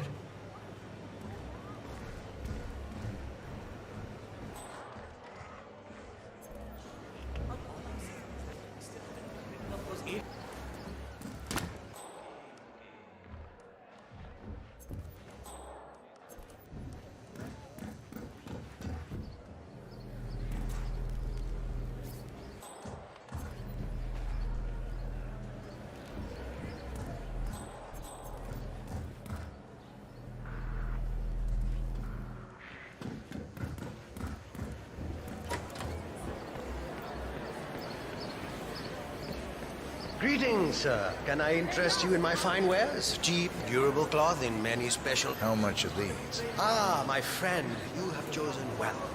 Now, we have the best prices here. What do you say to 140 rupees per running meter? Does that sound fair? No? Nothing? Ah, I can see you're a man of refined taste and a skilled handler. My kids will only eat rice tonight, but it's yours for 105 rupees. It's a deal, yes? Wow, those eyes are really burning into me, sir. Like you're just looking straight into my soul. Okay, final offer now. 90 rupees. 90 rupees per running meter. That's my own cost. I really can't go low. It's a deal. Ah, good, good. Take any of the bundles, please. Just one, though. Great. Thank you. Come again. So, come on. How are you? So?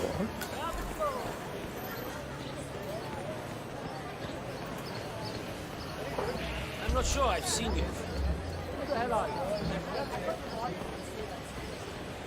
Look, man, don't ignore me.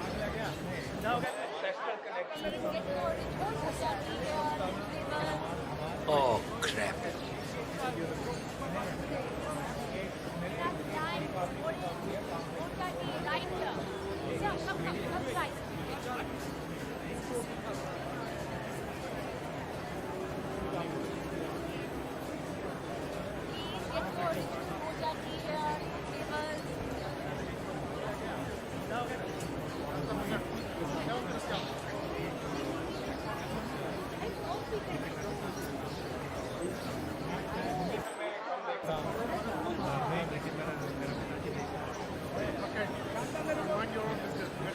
It's me, Vikram. I have to leave Mumbai for a while. It's this business with Vanya Shah.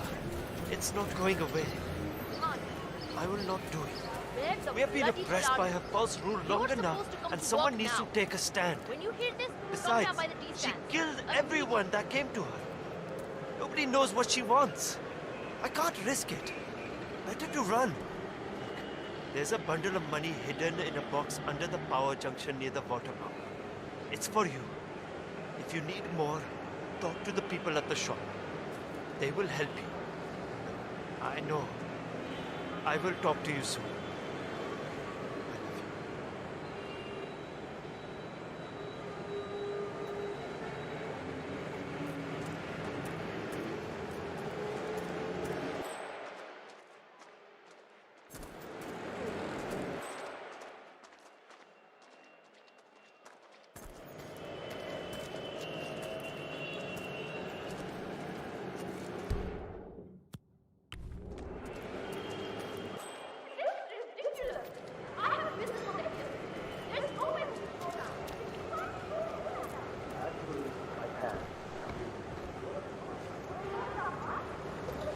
I need a favor.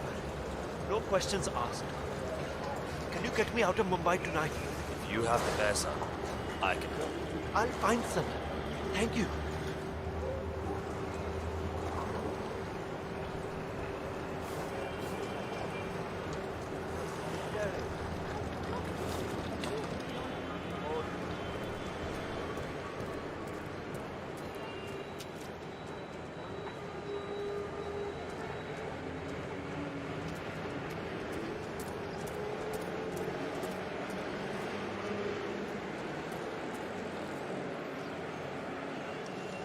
Hello there, sir. I need a place to stay for a few weeks. Maybe a month. Can you help me? Anywhere outside the city is fine. No, just for me. Family is staying in the city for now. That sounds very good. Thank you. I'll be in touch tomorrow, okay?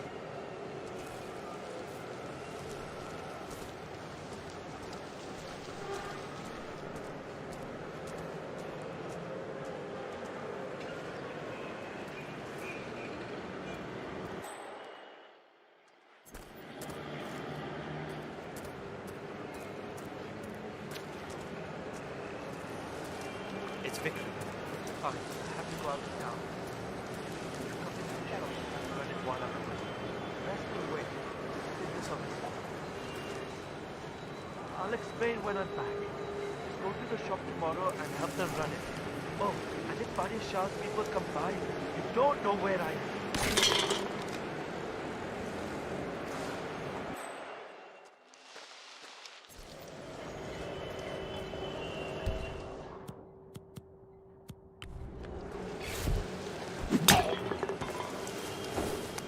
Excellent. Let's find out what kind of dress a woman like Vanya Shah wants. Shah wants a cerulean dress, 47.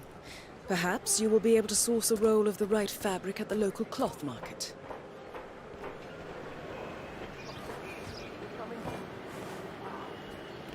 Sir, Hey! What the fuck are you doing here? Help me, Lord. Hey! Die! Die! Die! Where the hell is he? Yeah. Anyone see him? Get your original moja tea here, new flavors.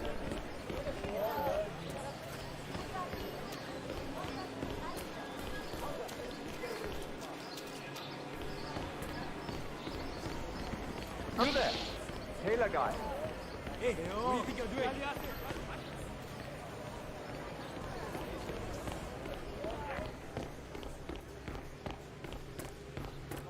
Ah, it's you.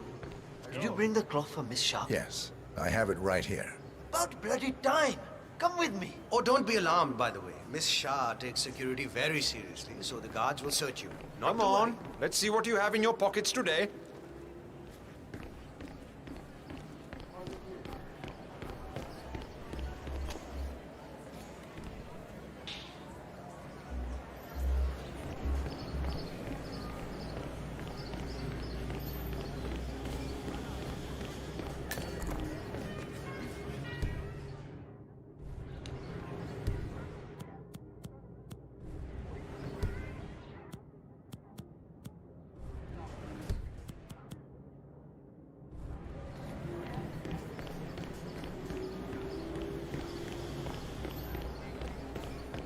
Catch you on the flip side. I'm not exactly enjoying this either, so just stay still and we'll be done soon. Okay, go on then.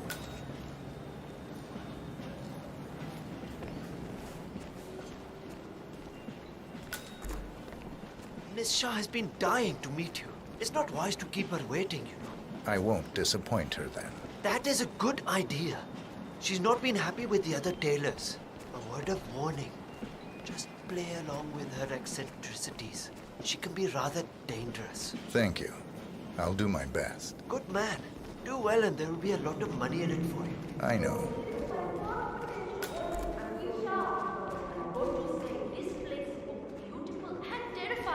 Here we are. Just go through there. The Queen is waiting for you in the garden. So soothing. She's tough, but fair. She's always treated my family well. Yes.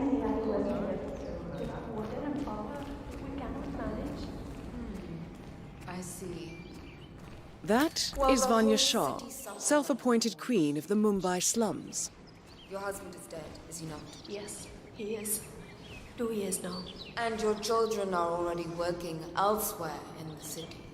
Yes, but You have nothing to offer me then, Mrs. Banerjee.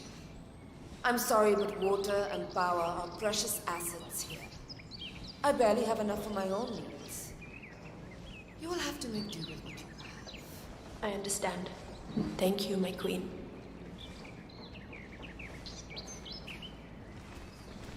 Ah, the elusive tailor. Here at last. Let's have a look at the cloth you've chosen. I want to make sure the color is the right one. Yes, of course. Here it is. Excellent. Finally, some progress here. Come with me. I want you to take my measurements while you're here. Smart work, 47. Shah will want to have privacy when measuring for the dress. I'll leave the final execution up to you.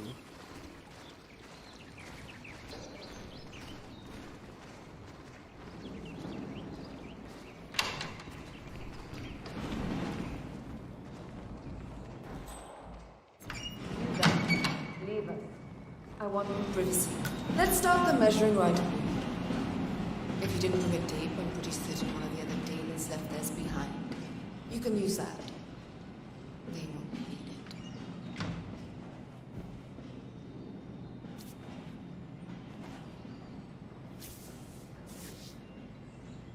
Relax your back, please, Miss Shah.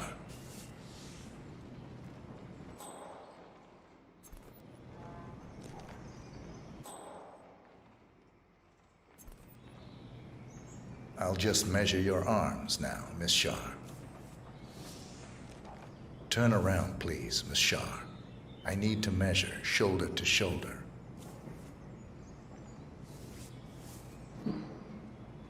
You've probably...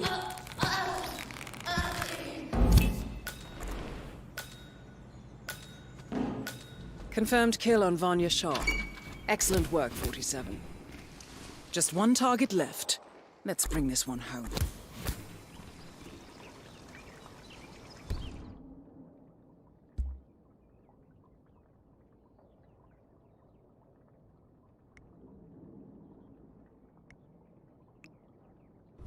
I missed home ed in school. Measured twice, cut once, right?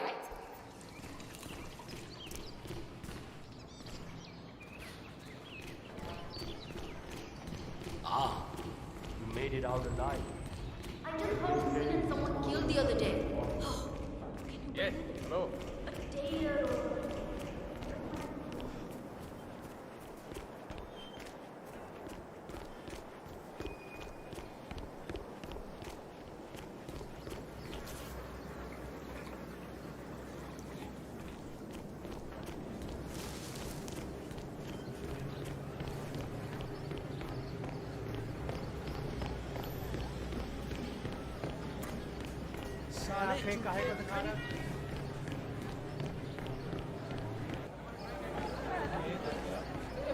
Oh my god!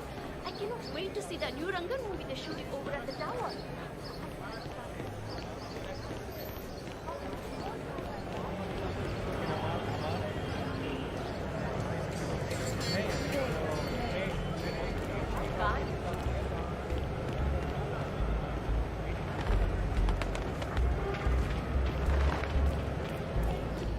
He's a traveling salesman or something. Those suitcases could just contain the products. Very good. 47. This is one of the Mumbai chawls.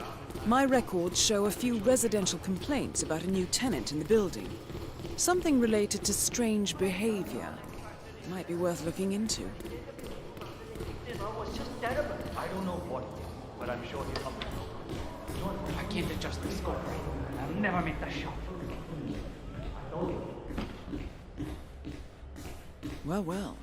It appears we have a rival assassin in Mumbai, and he's training his sights on Dawood Rangan.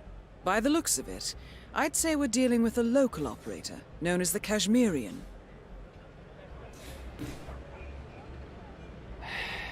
I'll never get that scope adjusted with this horrible viewfinder. Good thinking, 47. Now, if we could only make Rangan appear in that window somehow.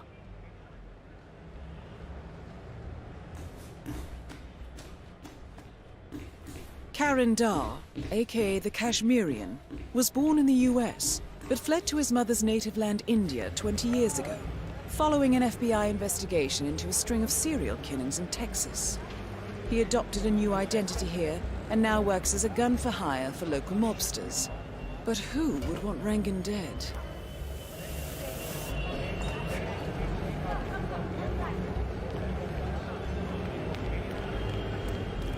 Oh? Hey, going somewhere, sir?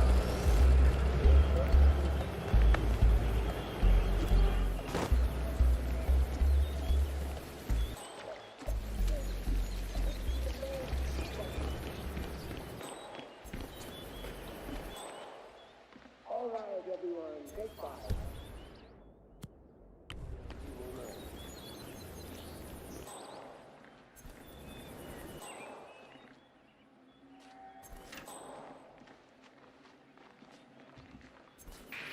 Oh.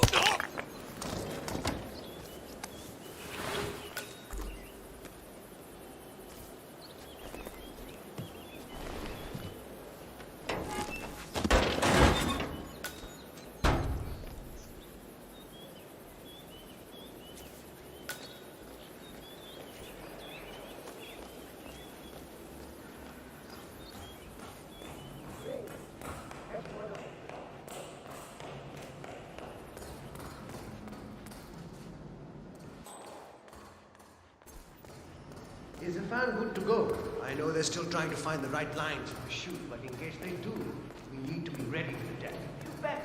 I mean, I'm a great dancer, right? But I'm not a superhuman. I get tired, and when you get tired, you make mistakes, and that's when you get hurt. Gregory Arthur. Has anyone seen Gregory Arthur recently? I need him here for the final photo shoot with Mr. Rangan. Everyone else is ready. If anyone sees Gregory Arthur, let me know. Hello, sir. Have a lovely day.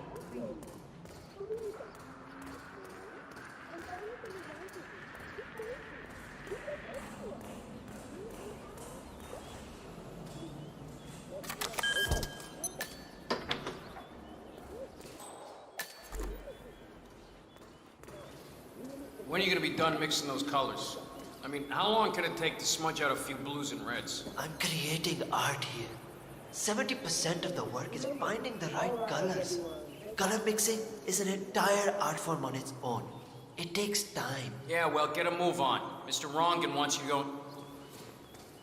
Sir, with all due respect, I'm gonna kick your ass if you don't get out of my I wish there was face. some way out of this mess.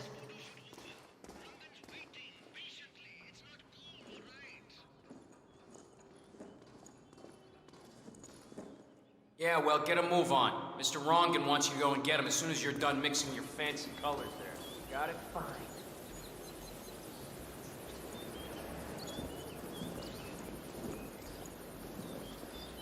If only I could compromise a little with my artistic integrity.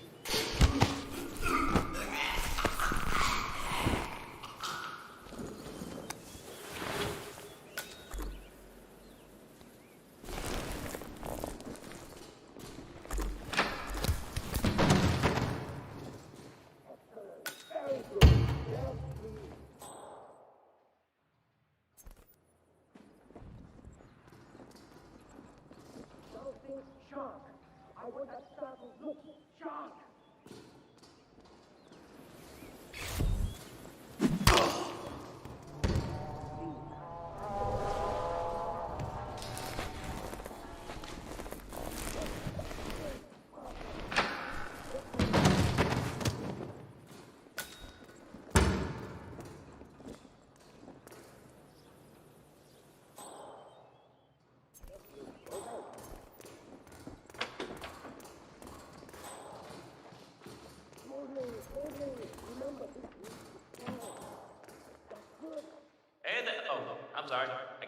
introduce to someone else.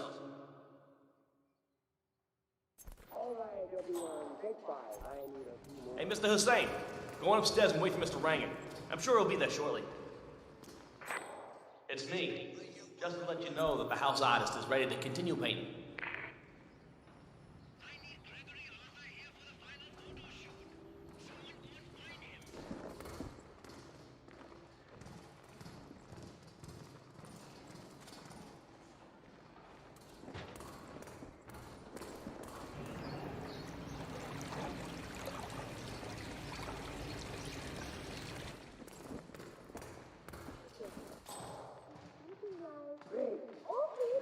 Good day.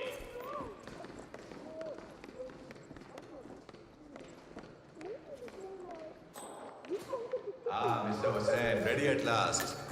Did you get a shave? Oh, well, never mind. Come with me to the lounge. After you, Mr. Rangan.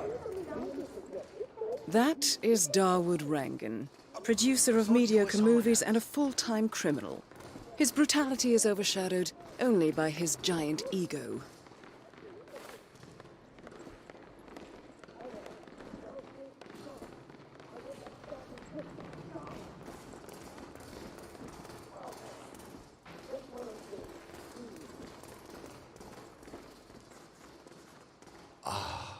Beautiful. All right. Magnificent use of colors and form. Kya baat hai. If the new piece catches my forceful nature like this, I will have nothing short of a masterpiece on my hands. I'll be the envy of everyone. I guarantee a perfect execution, Mr. Rangan. All right. Chala, let's get this done with. I expect these to be the final brush strokes, Mr. Hussain. I'm a busy man here. All right, 47. Let's see if the aim of our Kashmirian friend is true. Because once the word gets out and my art-appreciating friends see it, your phone will be ringing off the hook. I can't wait. Hold your breath for a moment, Mr. Rangan. That's the reason I told you I wouldn't pay for the commission, by the way.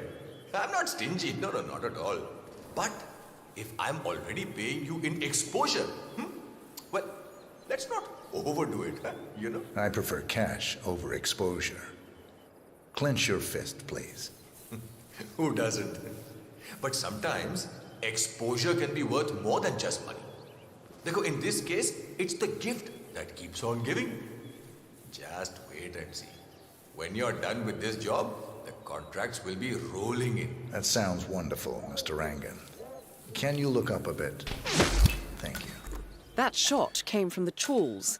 It looks like the Kashmirian finally got a clear line of fire. Dawood Rangan is dead, and not even by your hand, 47. What will you think of next? Mission completed. Time to find an exit.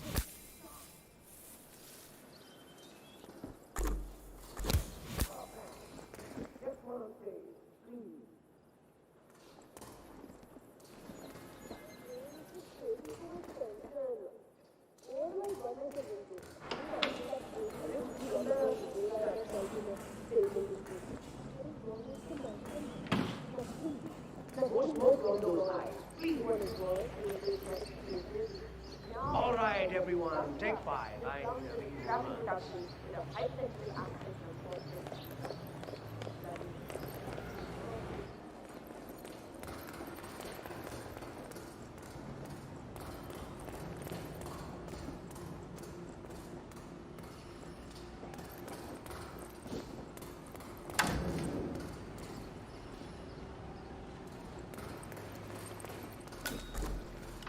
Just one scene to go and we're done. Looks like the fan has been set up again. Do you know why they haven't shut it yet? But it's always talking about perfection, right?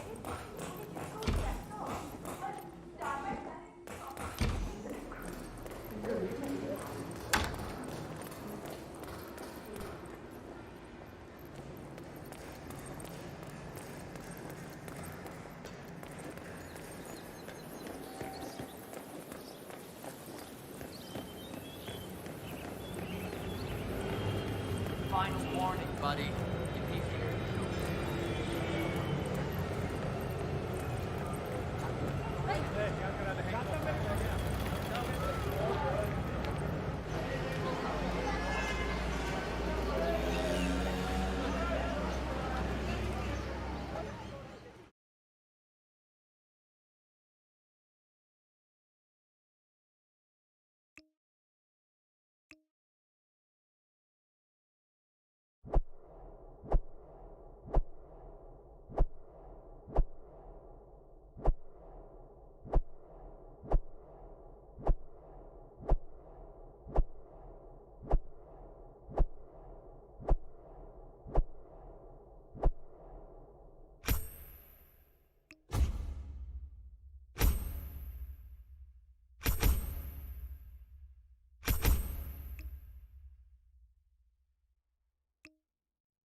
According to records, this was a youth correctional facility until 1962, when the estate was overtaken by an obscure Soviet research fund, the Institute for Human Betterment.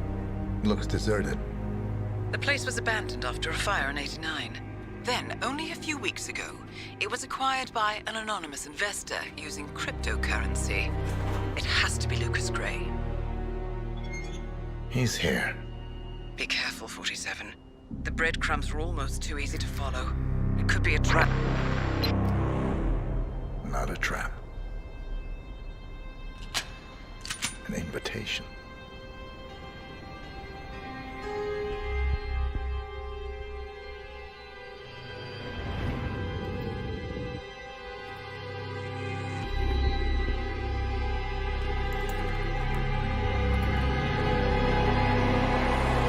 You came home. I knew you would. You've come a long way, 47.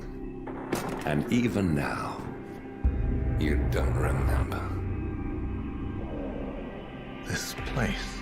This was our prison, where Father trained us, shaped us into killers for Providence. Now, you don't remember. They ripped it out of you, wiped it away, but I do. I remember everything.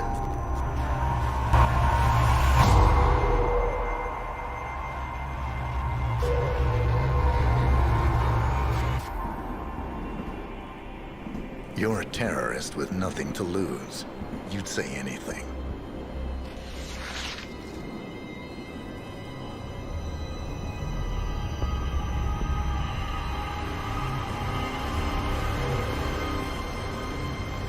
I know, it's difficult. You never miss your mark or question your function, but we made a pact. You and I. Do this, and we both lose. There was an incident. That boy, he died. He lived. Because of you. Don't you remember his name? You know this. Deep down, you know. What was his name? Subject 6. Your name is Subject 6. And what is our purpose? To take them all down.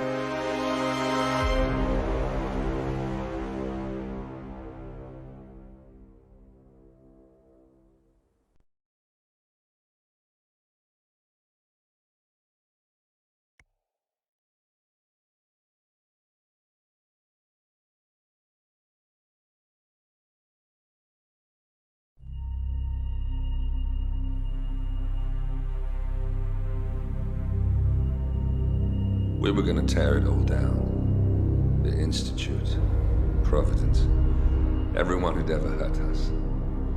We failed. The partners grew paranoid, made sure that Ortmeyer's children would never challenge them again. I'm the only one who got away unchanged. The only one left who remembers. Ortmeyer was Providence. Everything he did to us, everything he made us do, it all leads back to them. I'm breaking more rules than I care to count, Mr. Gray. What's your play? The partners hide behind a cloak of anonymity. Only one man knows their true identities. Your client, the top controller, the one they call the Constant. He is the key. But he is untraceable. So what am I missing? A man would come to the Institute. A man with a Providence pin. The first Constant. If we find him, if he's still alive, he's our way in. You don't know who he is, but 47 does. That's what this reunion is all about. Show them. You're just gonna hand it over. Our one bargaining chip. Olivia. Fine. 47's memory was erased, irreversibly at the time, but after Ortmeyer's death, his estate was acquired by the ACER Corporation, and they made an antidote.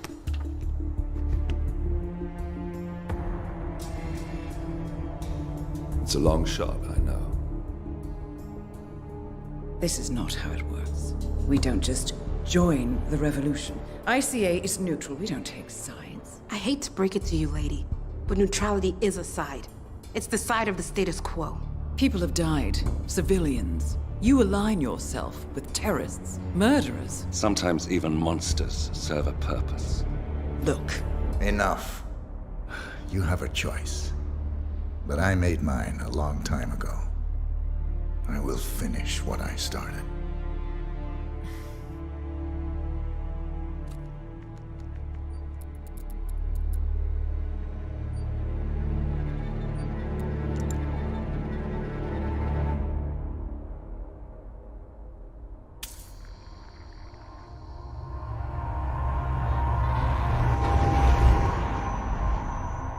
Subject 47. Most gifted of all my boys. So you're the pick of the litter. Tell me about the incident. The subject ran away. He and another boy. The instigator was punished accordingly. As were all the neighbors. My men did what needed to be done.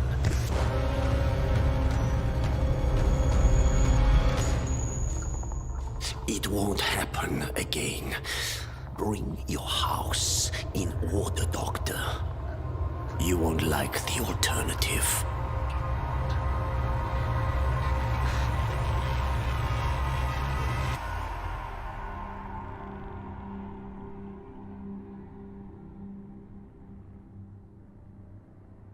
I remember who he is.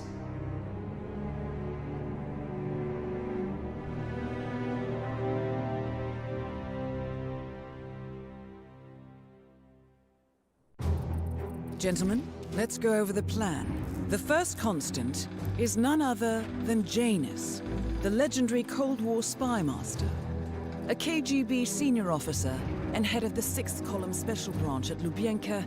Janus is a certified genius and expert of counterintelligence. He retired from the KGB in 1988 when he fell out of favor with the Kremlin and defected to the US. Shortly after, the Soviet Union collapsed. Now, it is unclear when Janus stepped down as the constant, but since 2004, he has been a resident of a quiet community in suburban Vermont. Mr. Gray. Right. So here's the catch. As an elite KGB agent, Janus was trained to withstand interrogation and torture. No amount of pressure will force him to disclose information he doesn't want to. Instead, we will need to search his home for clues. But if Providence learns of our presence, the game is up. So we frame Janus, make Providence think he was the real Shadow client. Correct.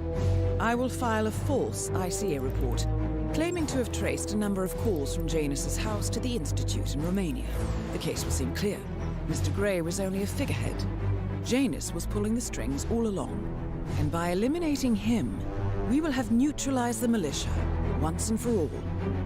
However, for this subterfuge to work, you'll also need to deal with Janus's security detail. A Providence herald and former Secret Service agent by the name of Nolan Cassidy. Intel describes him as diligent and inquisitive, and we cannot risk that he contradicts our story to his employer. Seems workable. I certainly hope so. Everything depends on this next move, 47. You made this our fight. Now let's even the playing field.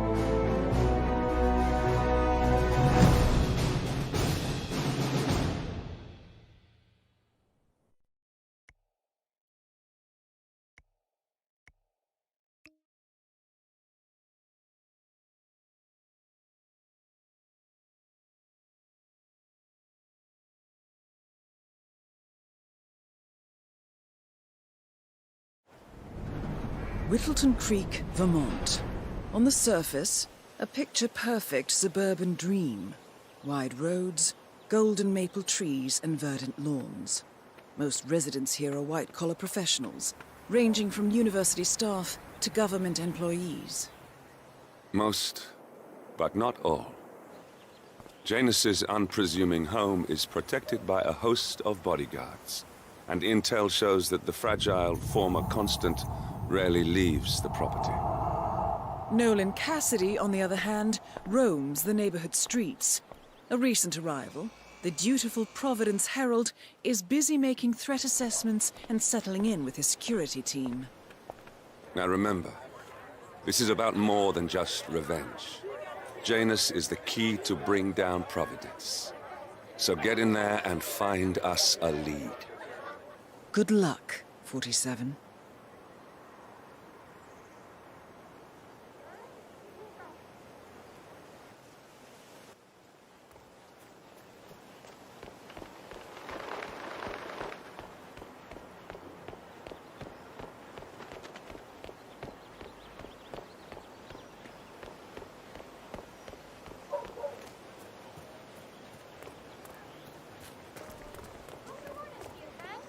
Oh, geez, darling, I'm so hungry.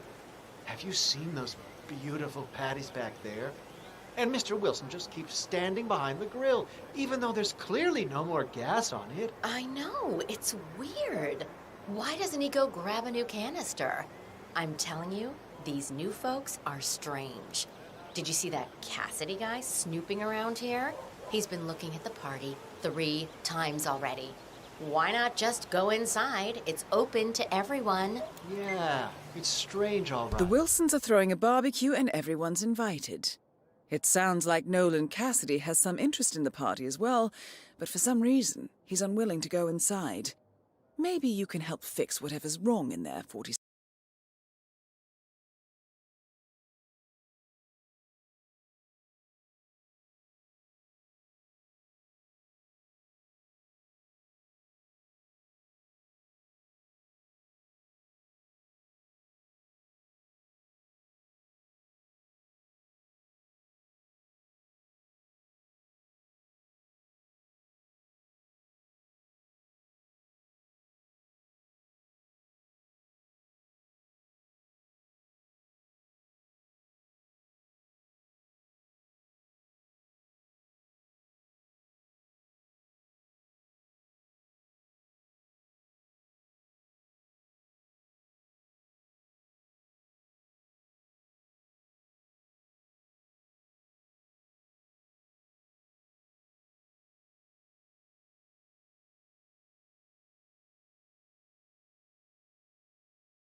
Oh, don't.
At least the seat's gonna be warm for you. Okay.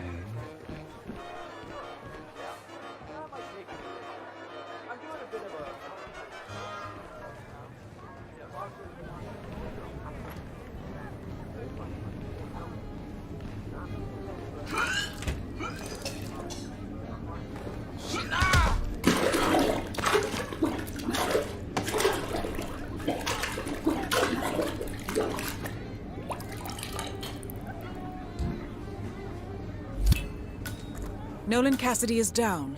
Good work, 47. Janus awaits your attention.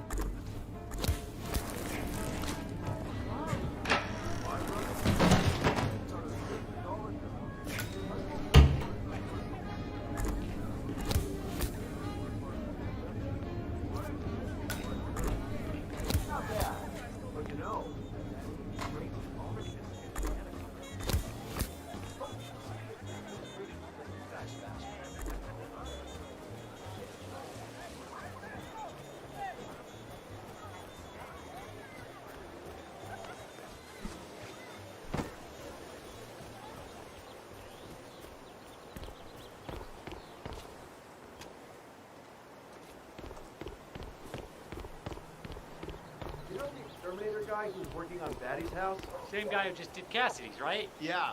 So I let him use the green shipping container to store some chemicals. I asked him to explain this, but he assured me that it was only a stupid.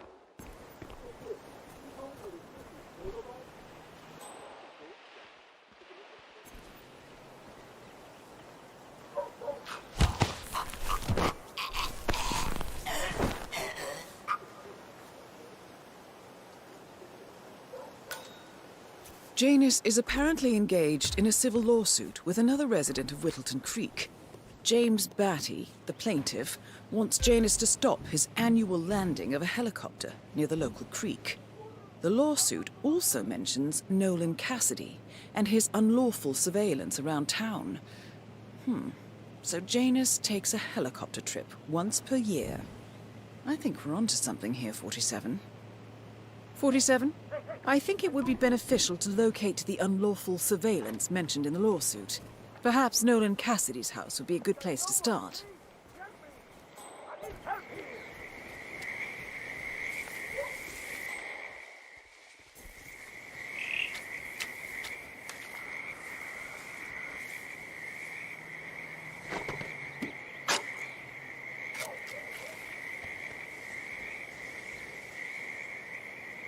Something terrible is going on. A cigar box with a few cigars and a note inside. Well, this is very interesting. The note indicates that the box was given to Janus by the Constant as per tradition, he writes. 47. This could mean the Constant and Janus meet up on a regular basis. Excellent find.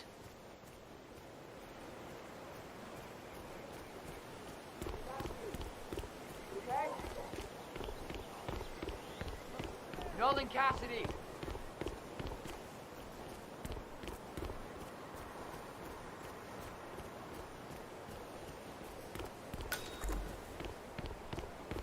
I bet a goddamn squirrel got caught in the neck.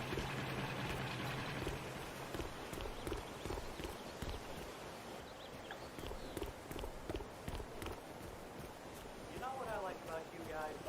You're just so chill.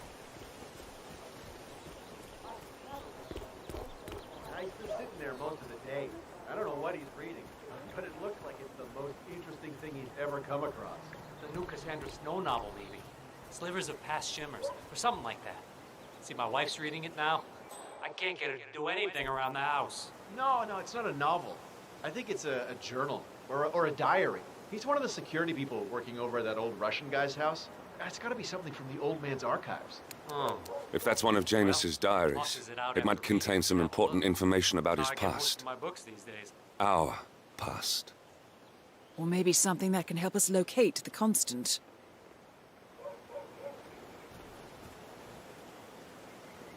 Hey, brah.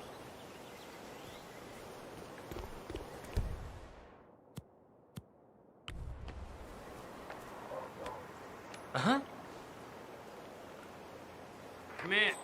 Heard something weird. I'm gonna go check it out. Oh, yeah, that's...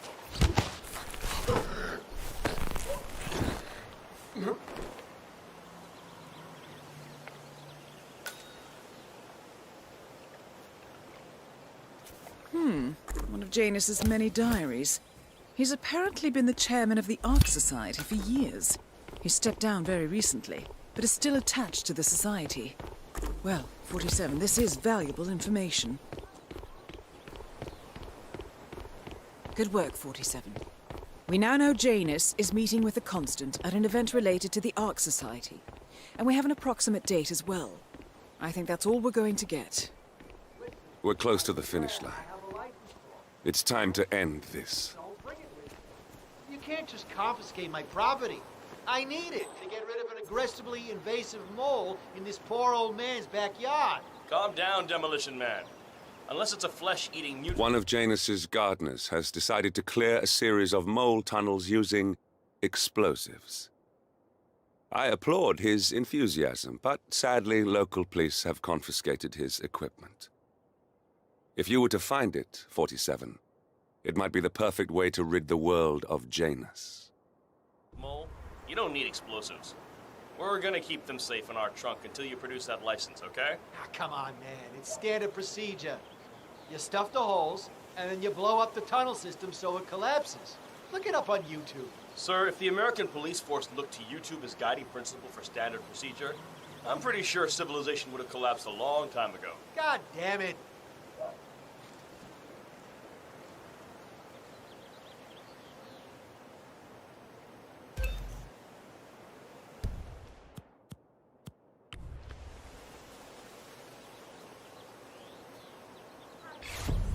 How you been?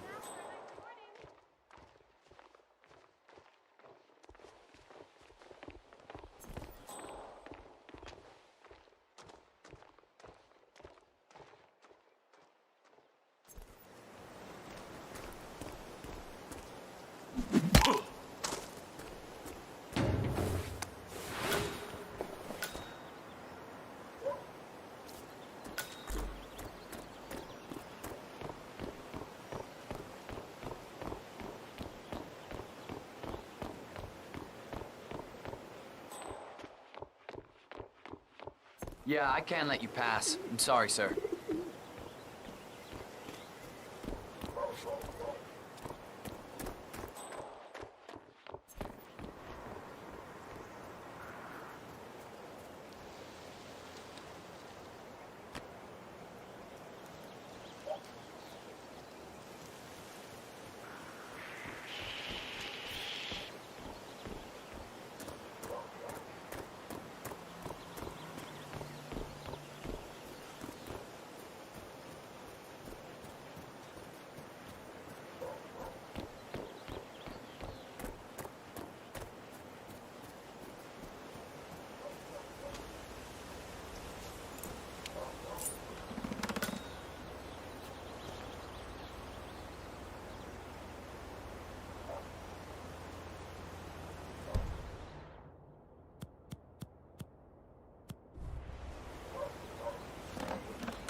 The other day, I accidentally asked Janus about that burning basement. Big mistake. Haven't you learned anything yet? How long did he talk for? Oh, can't really be sure. Zoned out eventually. It's not as bad as that time I used to ground though. You know? Long path forward. He dragged me down to the basement and showed me all this Interesting. Maybe you should try to spark some of those old stories, 47. Who knows what secrets Janus might reveal? Well, I've learned my lesson, that's for sure. I'm done. Great. Let me have a quick look.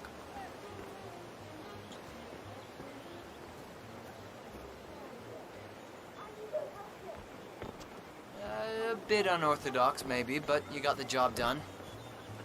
Let me get Mr. Janus so we can inspect it for himself. All right. Here he is. Janus should be here to inspect Janus. the work soon, 47.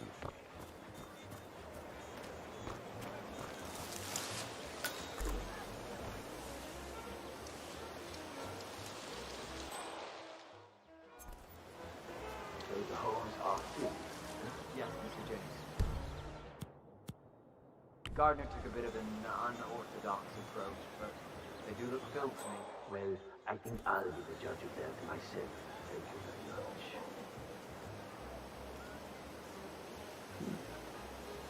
This looks good.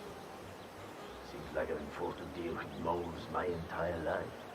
Moles in my organization, moles I employed, and now these little pests.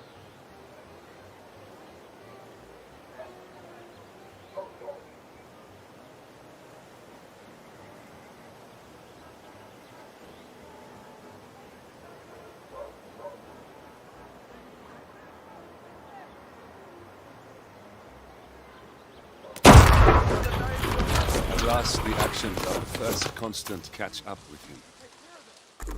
Death feels like an easy way out for a man like Janus. Still, We are close now, gentlemen. Both targets are dead. All mission objectives are completed. 47, once you've left Whittleton Creek, I will notify Providence of our discovery. in the meantime, we'll go over the clues you found. Once we've located the constant, we'll make our final move. You make it sound so easy.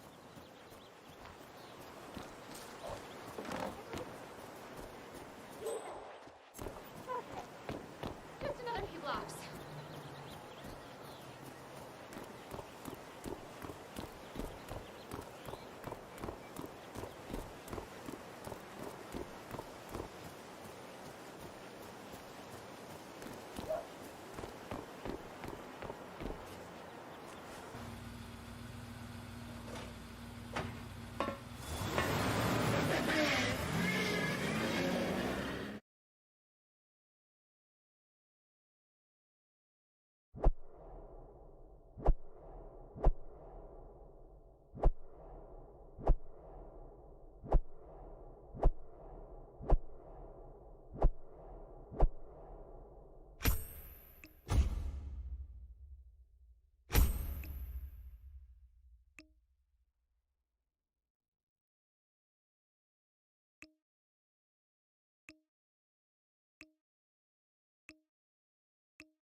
The Ark Society. One of Providence's more obscure outfits. I've heard whispers. A survivalist club for the global elite. Billionaires preparing for a global collapse. And now we know the Constant will attend their next gathering. So where is it? That's the catch. The report is redacted. No names, no location. So it's a dead end. I can't track them, not without ICA backup. Now, I'm no big shot analyst, but it seems to me Janus was the Ark Society's founder, so chances are they'll want to pay their respects in private. Track the coffin. Worth a shot.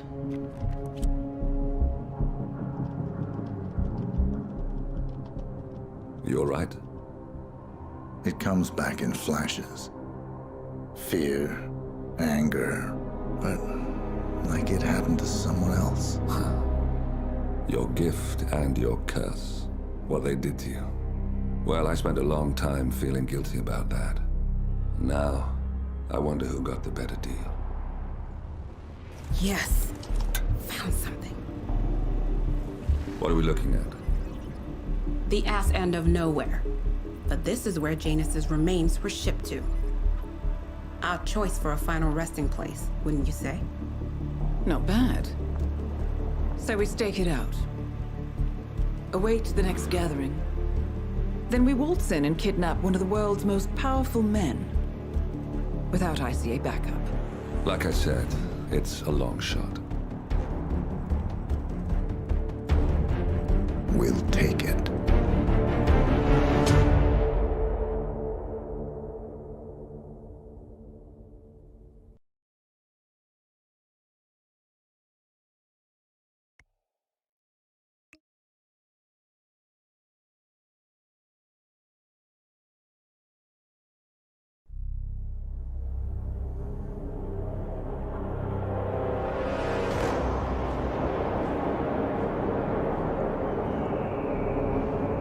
How did you not see this coming?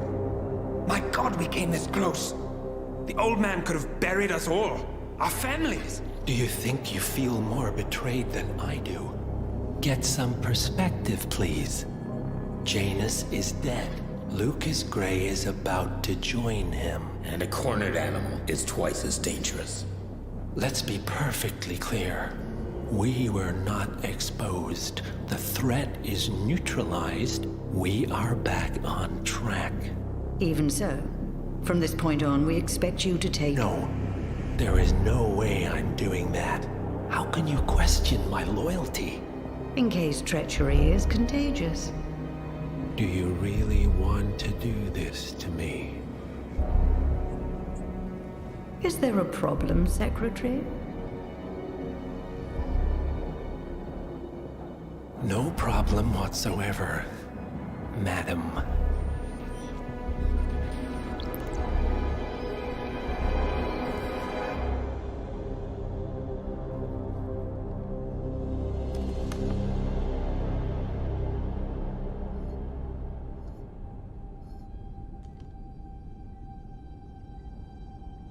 Here's to loyalty.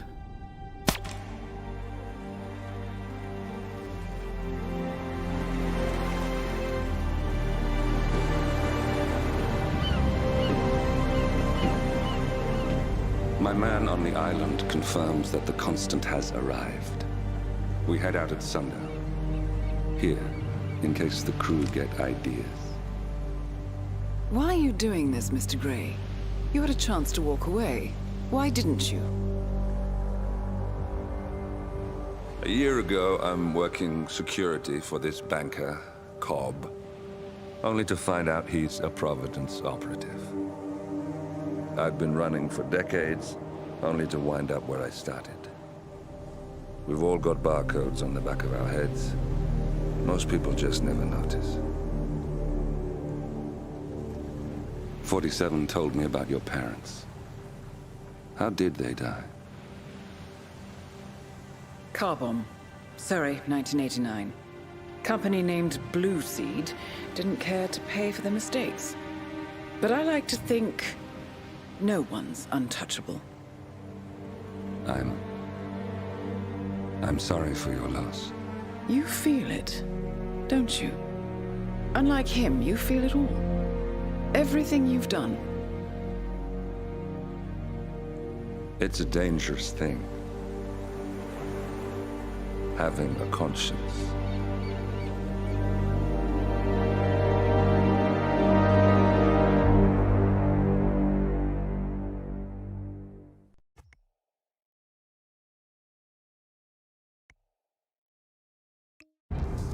Attention, gentlemen. Our source on the island just made a critical discovery. The Constant has a poison chip embedded in his neck. A failsafe, in case he's compromised. Damn it. We should have expected something like this.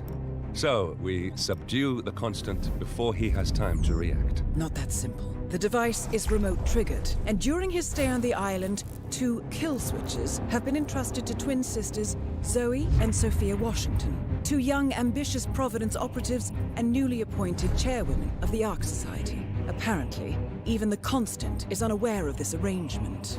Right, change of plans. We divide and conquer. 47 takes out the Washingtons, while I figure out a way to get the Constant off the island. It'll be tight, but once we're back at the ship, we should be able to surgically remove the chip before the partners have time to react. 47? Tell me about the targets. I know them from the archive. Zoe and Sophia's father is president of a powerful conservative think tank, one of Providence's prime assets. The apples don't fall far from the tree. No saints either. According to ICA files, the twins are pampered socialites who get their kicks from treasure hunting. Commanding a band of trigger-happy mercenaries, Zoe and Sophia prowl the world in search for ancient relics. With little regard for local culture or even human life, they stop at nothing to claim their prize. Well, collateral damage they may be, but safe to say, they have it coming.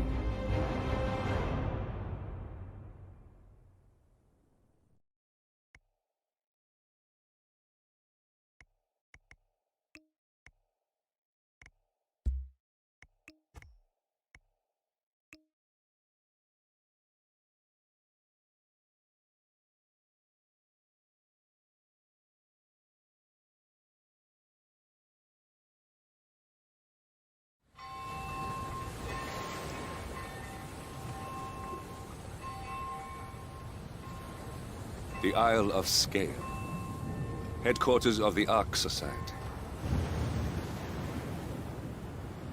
Founded by Janus in 1991, the Ark Society is the world's most exclusive club. Its plutocratic members fear the downfall of civilization, and they are willing to pay huge sums to ensure their own survival. Once a year, they gather here to shop the latest survival products and to showcase new initiatives and breakthroughs. Right. These gatherings are shrouded in mystery, so we have limited intel on what to expect on the other side of the walls. The Washington twins are hosting their first annual gathering as chairwomen of the Ark Society, and the Constant is known to attend every year. Beyond that, you're on your own. Good luck, gentlemen. I dare say you're going to need it.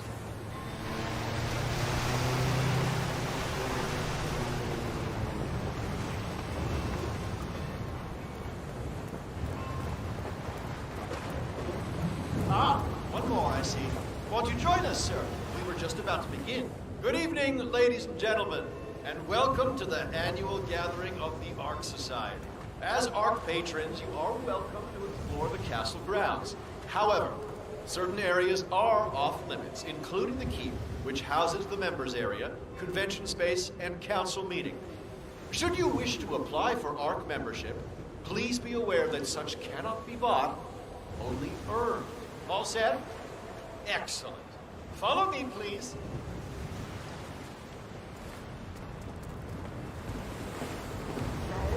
What do you think? What kidding? This place is crazy. Where are we?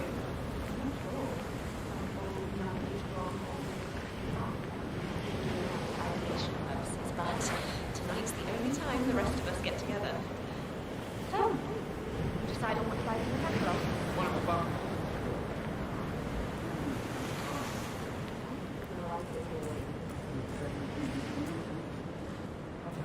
What else? Yes. Zoe Washington, one of our newly appointed chairwomen, has prepared a brand new official ceremony scheduled to take place in the upper courtyard. A stirring ode to rebirth and the enduring spirit of mankind. I believe that is it, ladies and gentlemen. Please enjoy your evening. The bar is right up ahead.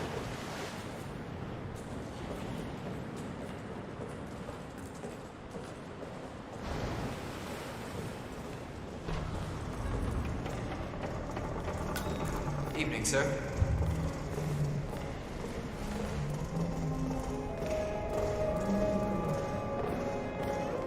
Now this is what I'm talking about.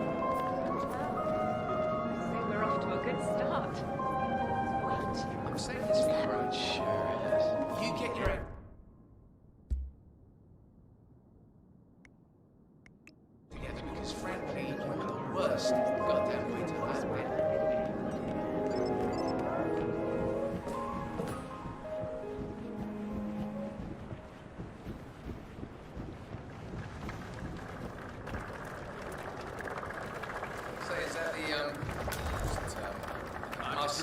be able to see his face when we read the will. You think I should include a section about And how what much would I that weird effigy? The annual Phoenix ceremony. It symbolizes the collapse of civilization from which the Ark Society emerges unscathed and triumphant. Ah, rebirth. Interesting. Zoe Washington is going to partake in a ceremony symbolizing the downfall of civilization from which the Ark Society will emerge unscathed. Apparently, a giant phoenix-shaped effigy is set on fire with Zoe inside it. Well, I suggest you locate this master of ceremonies who lights the fire, 47. If this doesn't sound like an accident waiting to happen, I don't know what does.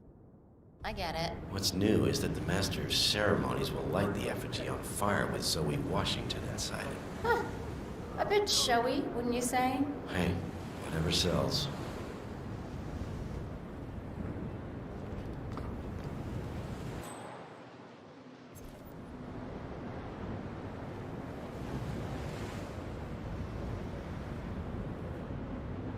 Yeah, I smell it too. Surely it's though. Imagine living here hundreds of years ago with a boat coming from one swing with provisions. Must have been a hard life. It sounds like a mission we could learn.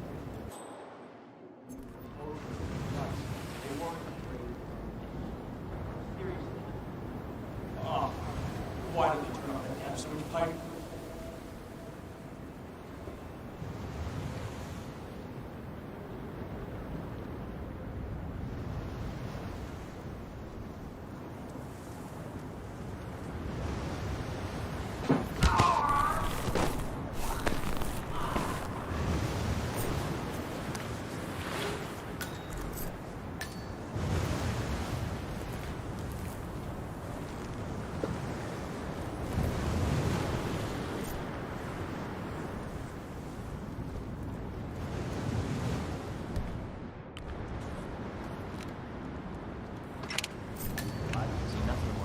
Are you kidding me? If the pressure drops, what sort of a maniac would lock herself inside a burning effigy without proper measures? It's that kind of repels into an ancient temple. But still, care. Some filthy written drawing. One of the dangers still alive. I say letter. Paper of science. Yeah, I guess you're right.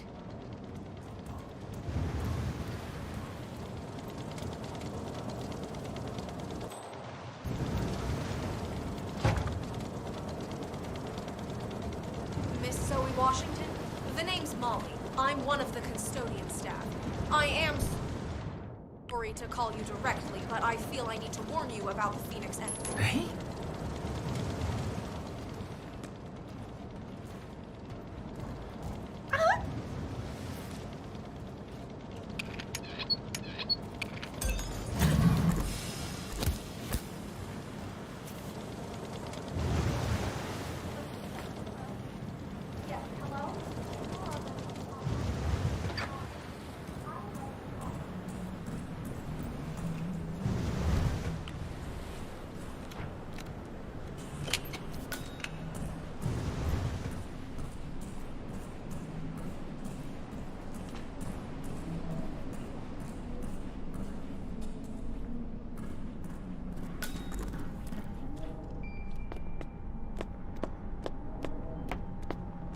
What about that Lion Stone we were talking?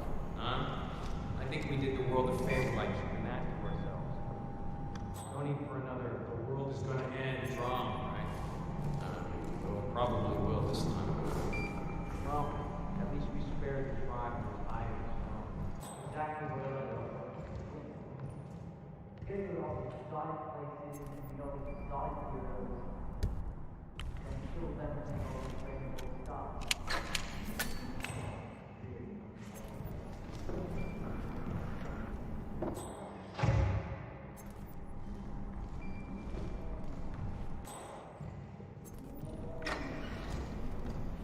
You do it. Seriously, I'll pay you. Me? You're the master. I'm a multiple Tony Award-winning playwright. And famously reclusive. It's part of my brand. I'm never going to spot. Besides, I do chamber plays. Spectacle. But people hate hate it. They won't hate it, Mr. Fenniger. It's just entertainment. Entertainment? Lord, what have I done? Did I let her talk me into this? Should I tell Miss Washington that you won't be going on stage? Everyone's waiting for you. God, no. No, she frightens me.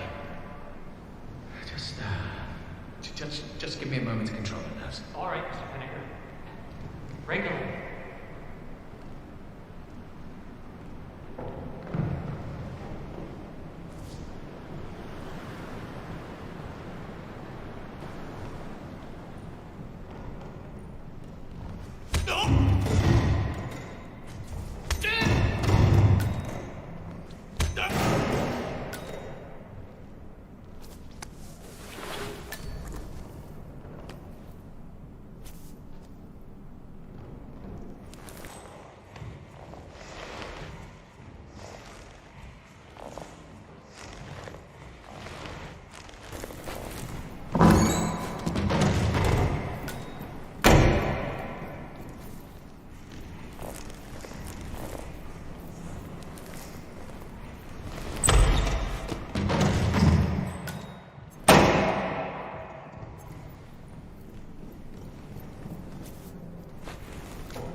Mr. Fenniger, excellent.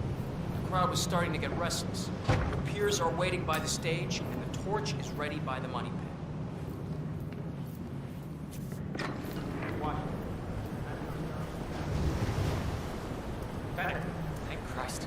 Ready when you are.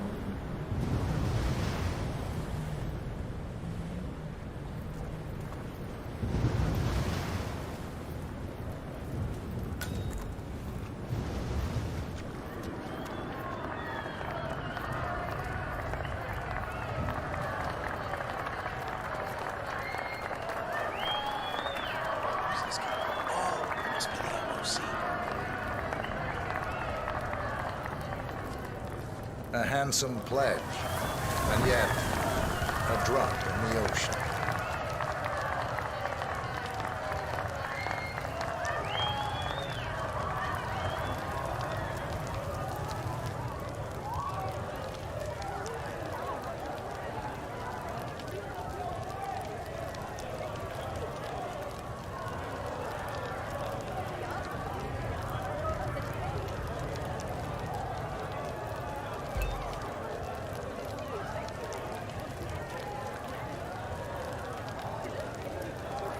Zoe Washington, the Ark Society recognizes you as our founder's rightful successor, our inspiration, our guiding light, the custodian of our future.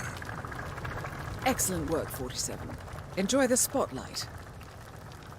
Patrons of the Ark Society, you are part of a select, chosen few.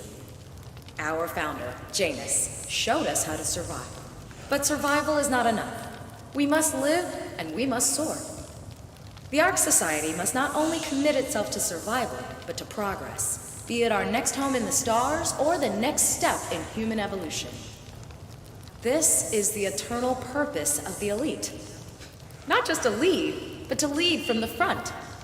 When the time comes and all comes tumbling down, when mankind retreats once more into caves of superstition, we will keep the fire alight. We will be the torchbearers, the trailblazers and pioneers. Do not feel guilty for your privilege. Be proud. Be fearless. For the future is ours to shape.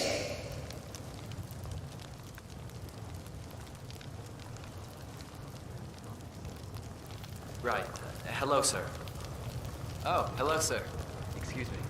Look at you, Fenniger. All dressed to kill. Now, let's do this thing. Light her up.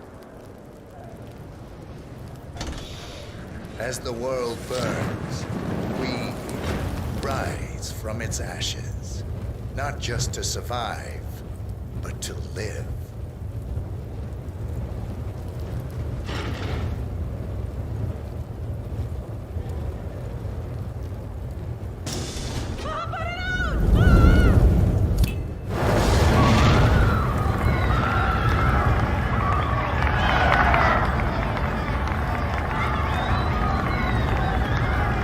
One target down.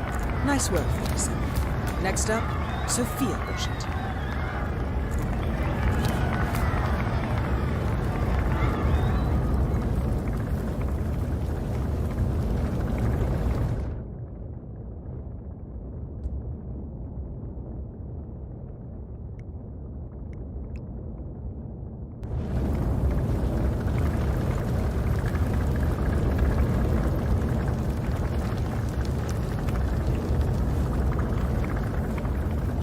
Sir. Master.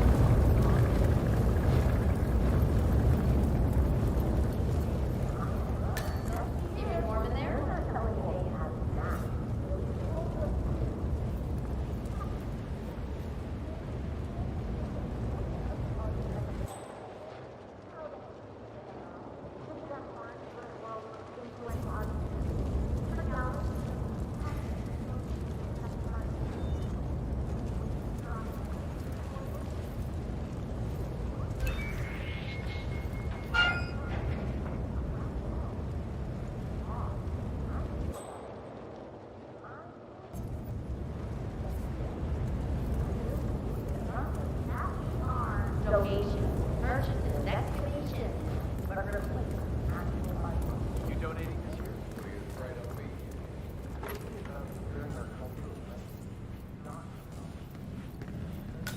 Clouds, sir. They say it belonged to Montezuma himself. It was lost for over 500 years. Won't help bring Nathaniel and kill the serpent. Anyway,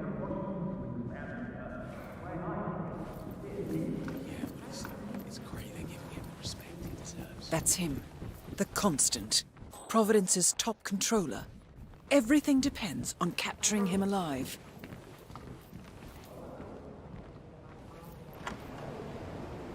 The council's still in session? No, they've called a recess. Sophia Washington wants them to pass some kind of motion, but one of the council members is fighting her tooth and nail. Huh. Wouldn't happen to be Jebediah Block, the coal baron, would it? Yeah, how do you know? Well, I happen to know he's on the council. So, Sophia Washington has called a council meeting between the original 5 members of the Ark Society. Sophia hopes to pass some sort of motion, but she faces stark opposition from ultra-conservative coal baron Jebediah Block. I suggest you find Mr. Block while the council is still in recess, 47. I suspect the headstrong Sophia will not take kindly to dissidents and troublemakers. One of the original 5, you know, the first people to fund the Ark Society back in '91. Plus, I just walked in on Sophia Washington screaming Block's name while beating up a pillow cushion. Oh, she was properly pissed. Jeez, must mean a lot to her. What's it about? What am I, paparazzi? I just work for these assholes. Same as you. Well, keep me posted, in case teeth start flying. Can do.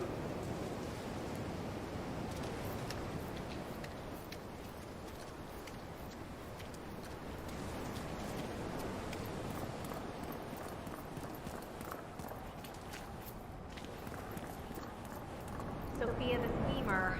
What's she up to this time? You know that Kronstadt designer? So sorry, Master. I cannot let you back. Sure.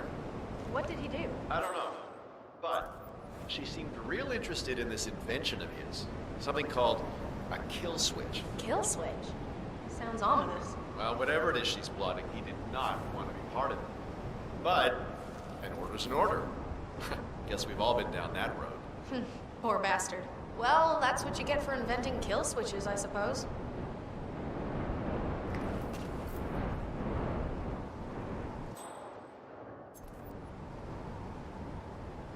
Good evening to you.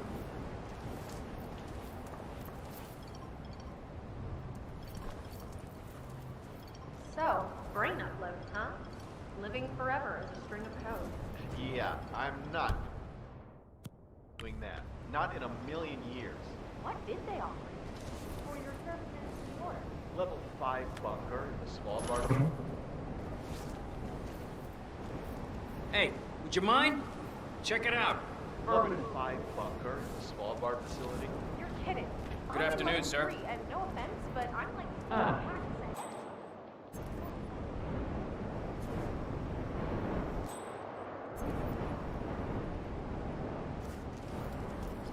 Mr. Block, you look troubled. I know you. You're James. I'm a friend of the Arc Society, yes.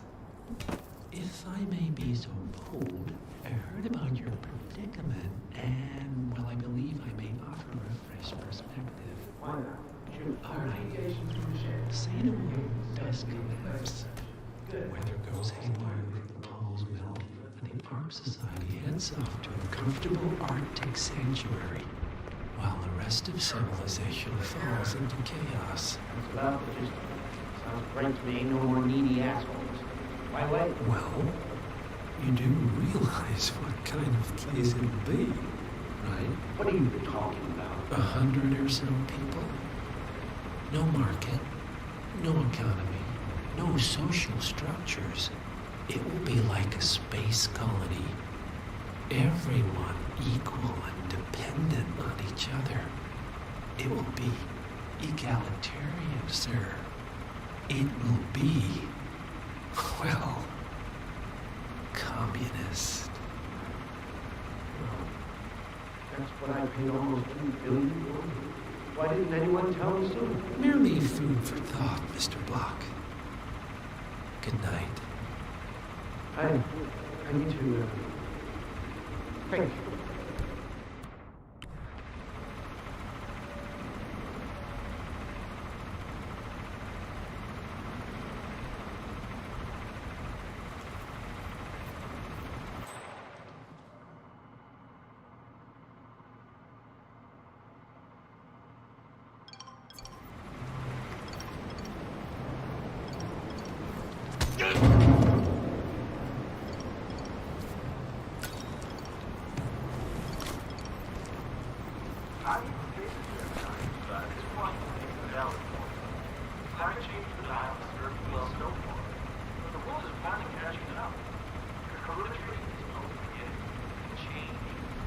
Bah, the council has been usurped by Locke's second treaty.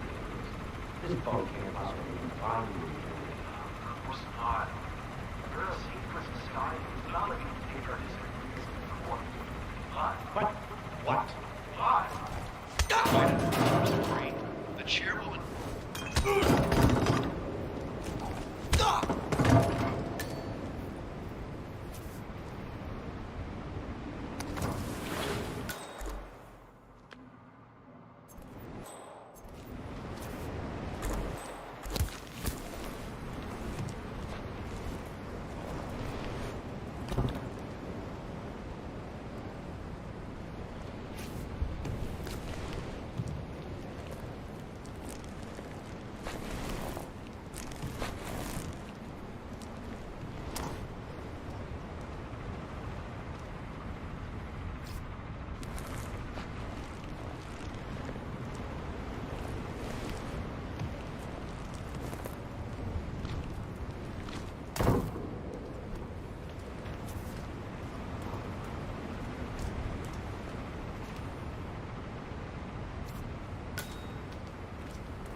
Sure.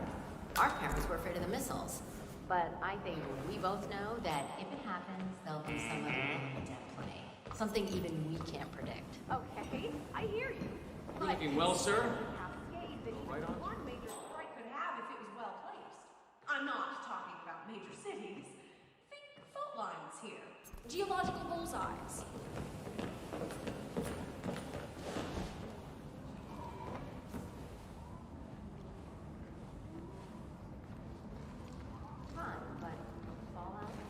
Miss Washington, after due consideration, I have revised my position. I would like to support your motion. Well, well, look at you, Block. Finding your good sense and manners. Come along, then. I'll call a vote at once. I knew you'd come around. You're stubborn, Block, but you're not a schmuck. You know I'm right. The analysts at my father's think tank have been grinding the data for months, and they are rarely wrong. The Karuna Agreement, climate litigation. We estimate that fossil fuel companies like yours have a decade, at best, before you're all resigned to the junkyard of history. And what kind of secret society would we be if we didn't keep each other in power? What indeed? I knew we could talk sense.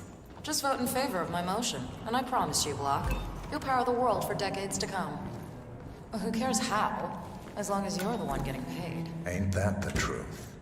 Friends and founders, the recess is over. Let's return to the council room and proceed with the vote.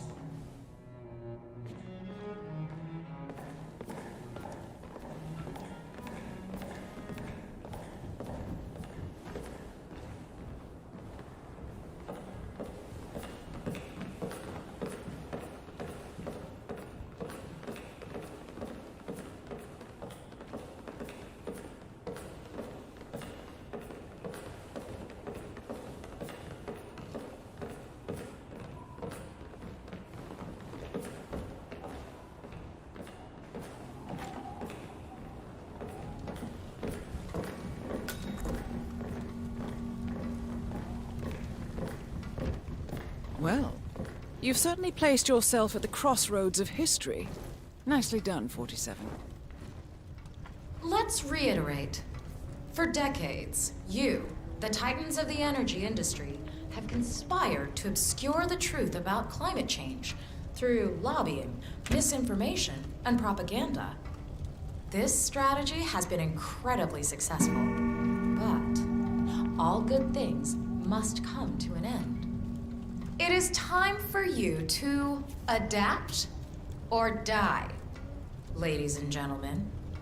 This is why our analysts have devised a 10-year transition plan to keep you in power. Play this right, and you will not only thrive, but this time, you will be the good guys. In other words, you have nothing to lose. So, everyone in favor, say aye. Aye. Aye. Aye. Aye. Yea or nay, Block? Silence is consent. Nay. Excuse me? You heard me. Nay. Oh, for the love of... Ah, idiot. Son of a... Blocked. You stupid. That's... 4 ayes and 1 nay. Jebediah Block vetoes the motion. This council is adjourned until further notice. Block. A word? Upstairs. Right away, please.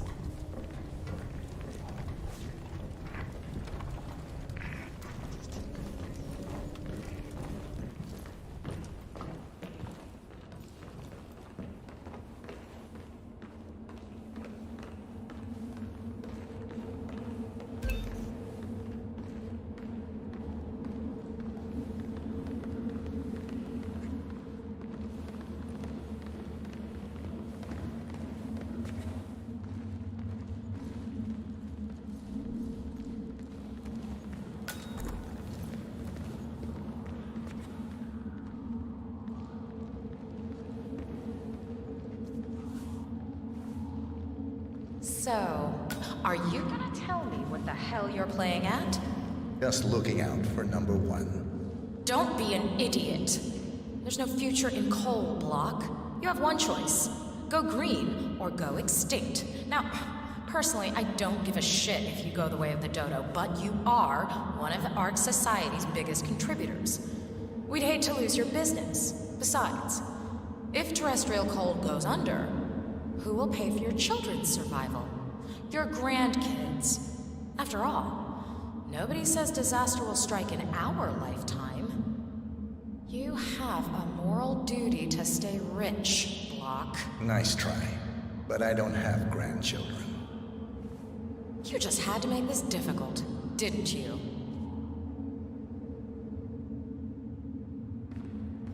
Here's the deal, Block. My family and we serve a group of powerful individuals who prefer to stay anonymous. Letting the climate go to hell in a handbasket has served their interests well, but only up to a point. You see, they are sitting on some patents that'll knock your socks off. Weather control systems, recycling pollution as fuel, cold fusion, you name it. And they plan to make trillions protecting the world from the very threat they worked so hard to create. But to do so, they need you guys to quite literally stop fighting windmills. Huh. The truth at last. And what's in it for Jebediah Block? Gentlemen, please give me and Mr. Block a moment.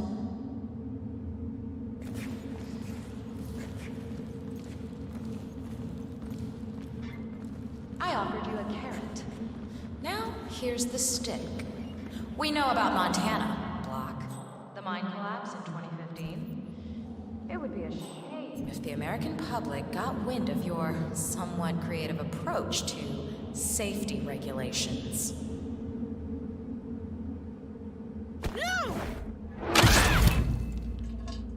Both targets down. Impressive work, 47. And now, to confront the Constant. Mr. Gray, what's your status? I'm at the helicopter, but the place is crawling with security. 47, you better bring the Constant to one of the boats in the harbor where it's quiet. You can use the kill switch to coerce him.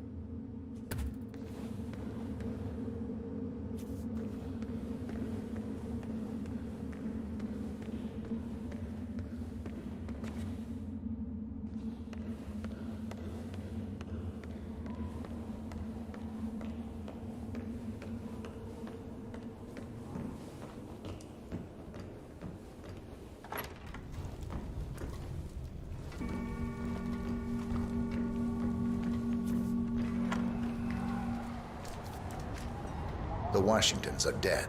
I have the kill switch. What did you say? How could you know about that? You will head towards the harbor. No sudden moves, no signs or warnings. I will trigger the device if I need to. I know you. The boy in the picture. You have his eyes. You're Burnwood's assassin. Move.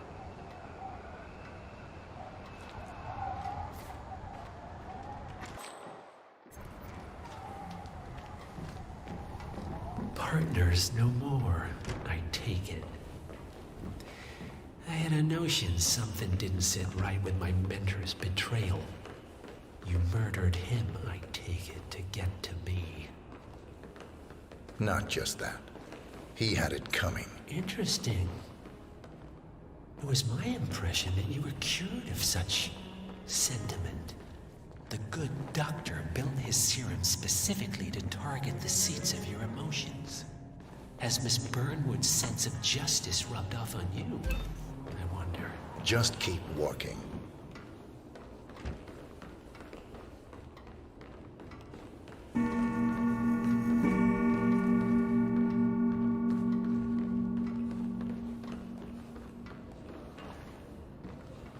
There's no rosehip in this.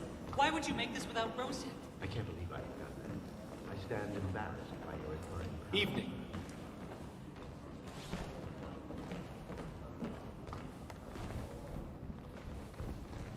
For what it's worth, Janus always found Ortmeyer's project distasteful, not to mention inefficient.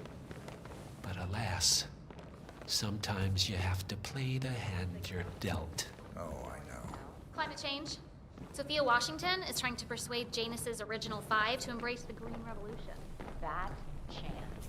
The original five are all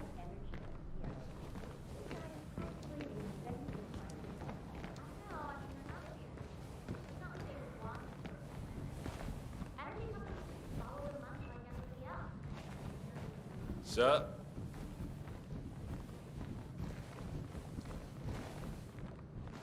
I take it this is not an ICA-sanctioned operation. What exactly does Miss Burnwood plan to achieve by targeting her clients? Violating her own code? She's doing it for us. Us? I have been planning the Founders Week Oh, I for see. over a month. Greetings, I should have known. How does a man leave no trace? By not existing in the first place. Lucas Gray. Or was it Subject 6? He died when the Institute went up in flames, but no body was ever produced. And unlike you, his rage never faded. So, now you want the partners, the men behind the curtain who've caused you all this pain? Well, before you go knocking down a wall, you better make sure it's not load-bearing.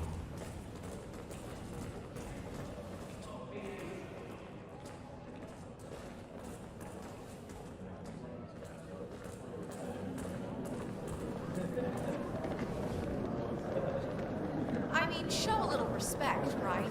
The ink on the divorce papers is barely dry. And of course, it has to be. Stop playing. I need the portable.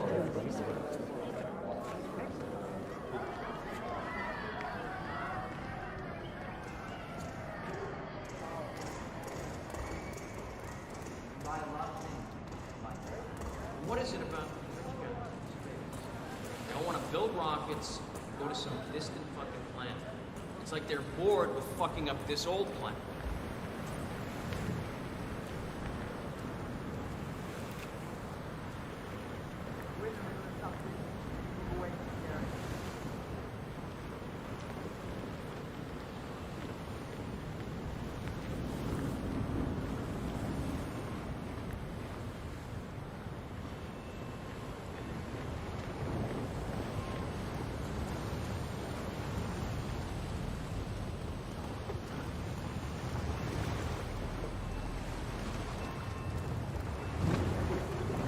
Oh, I can't believe I forgot to put on my thermal underwear.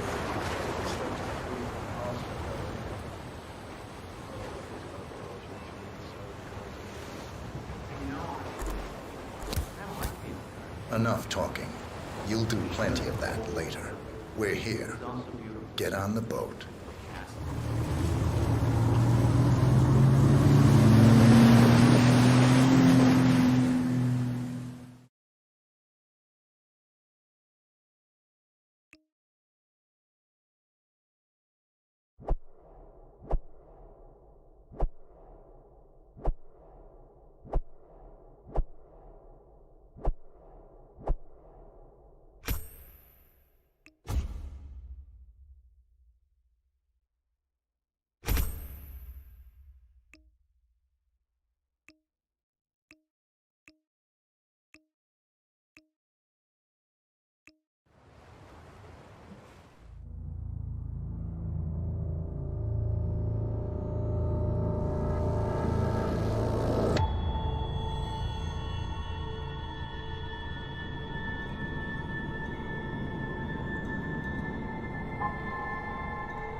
Mr. Edwards, still think this is maintenance?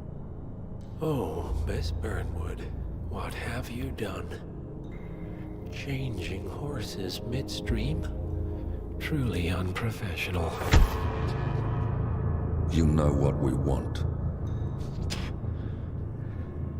Where is the carrot? No carrot. You're useless to the partners. Compromised. Even if we let you live, you can never return. Why die protecting them? When I can drag them down with me. It's a bad hand, but it's all you've got.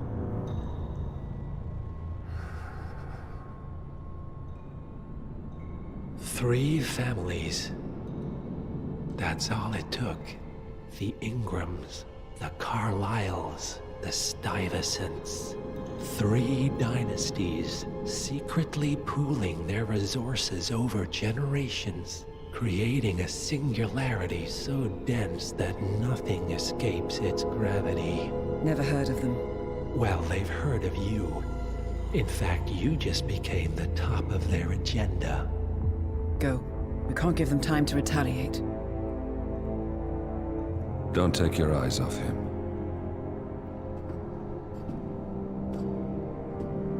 Be careful. Well, here we are again. I must admit I am disappointed, Miss Burnwood. I had such big plans for you. Save it. I know the truth now. You're outplayed. You have nothing left to bargain with. You were so certain, so sure of the people closest to you. He never fails, does he? He never misses his mark. You found a window into his past. And yet, something else remains hidden.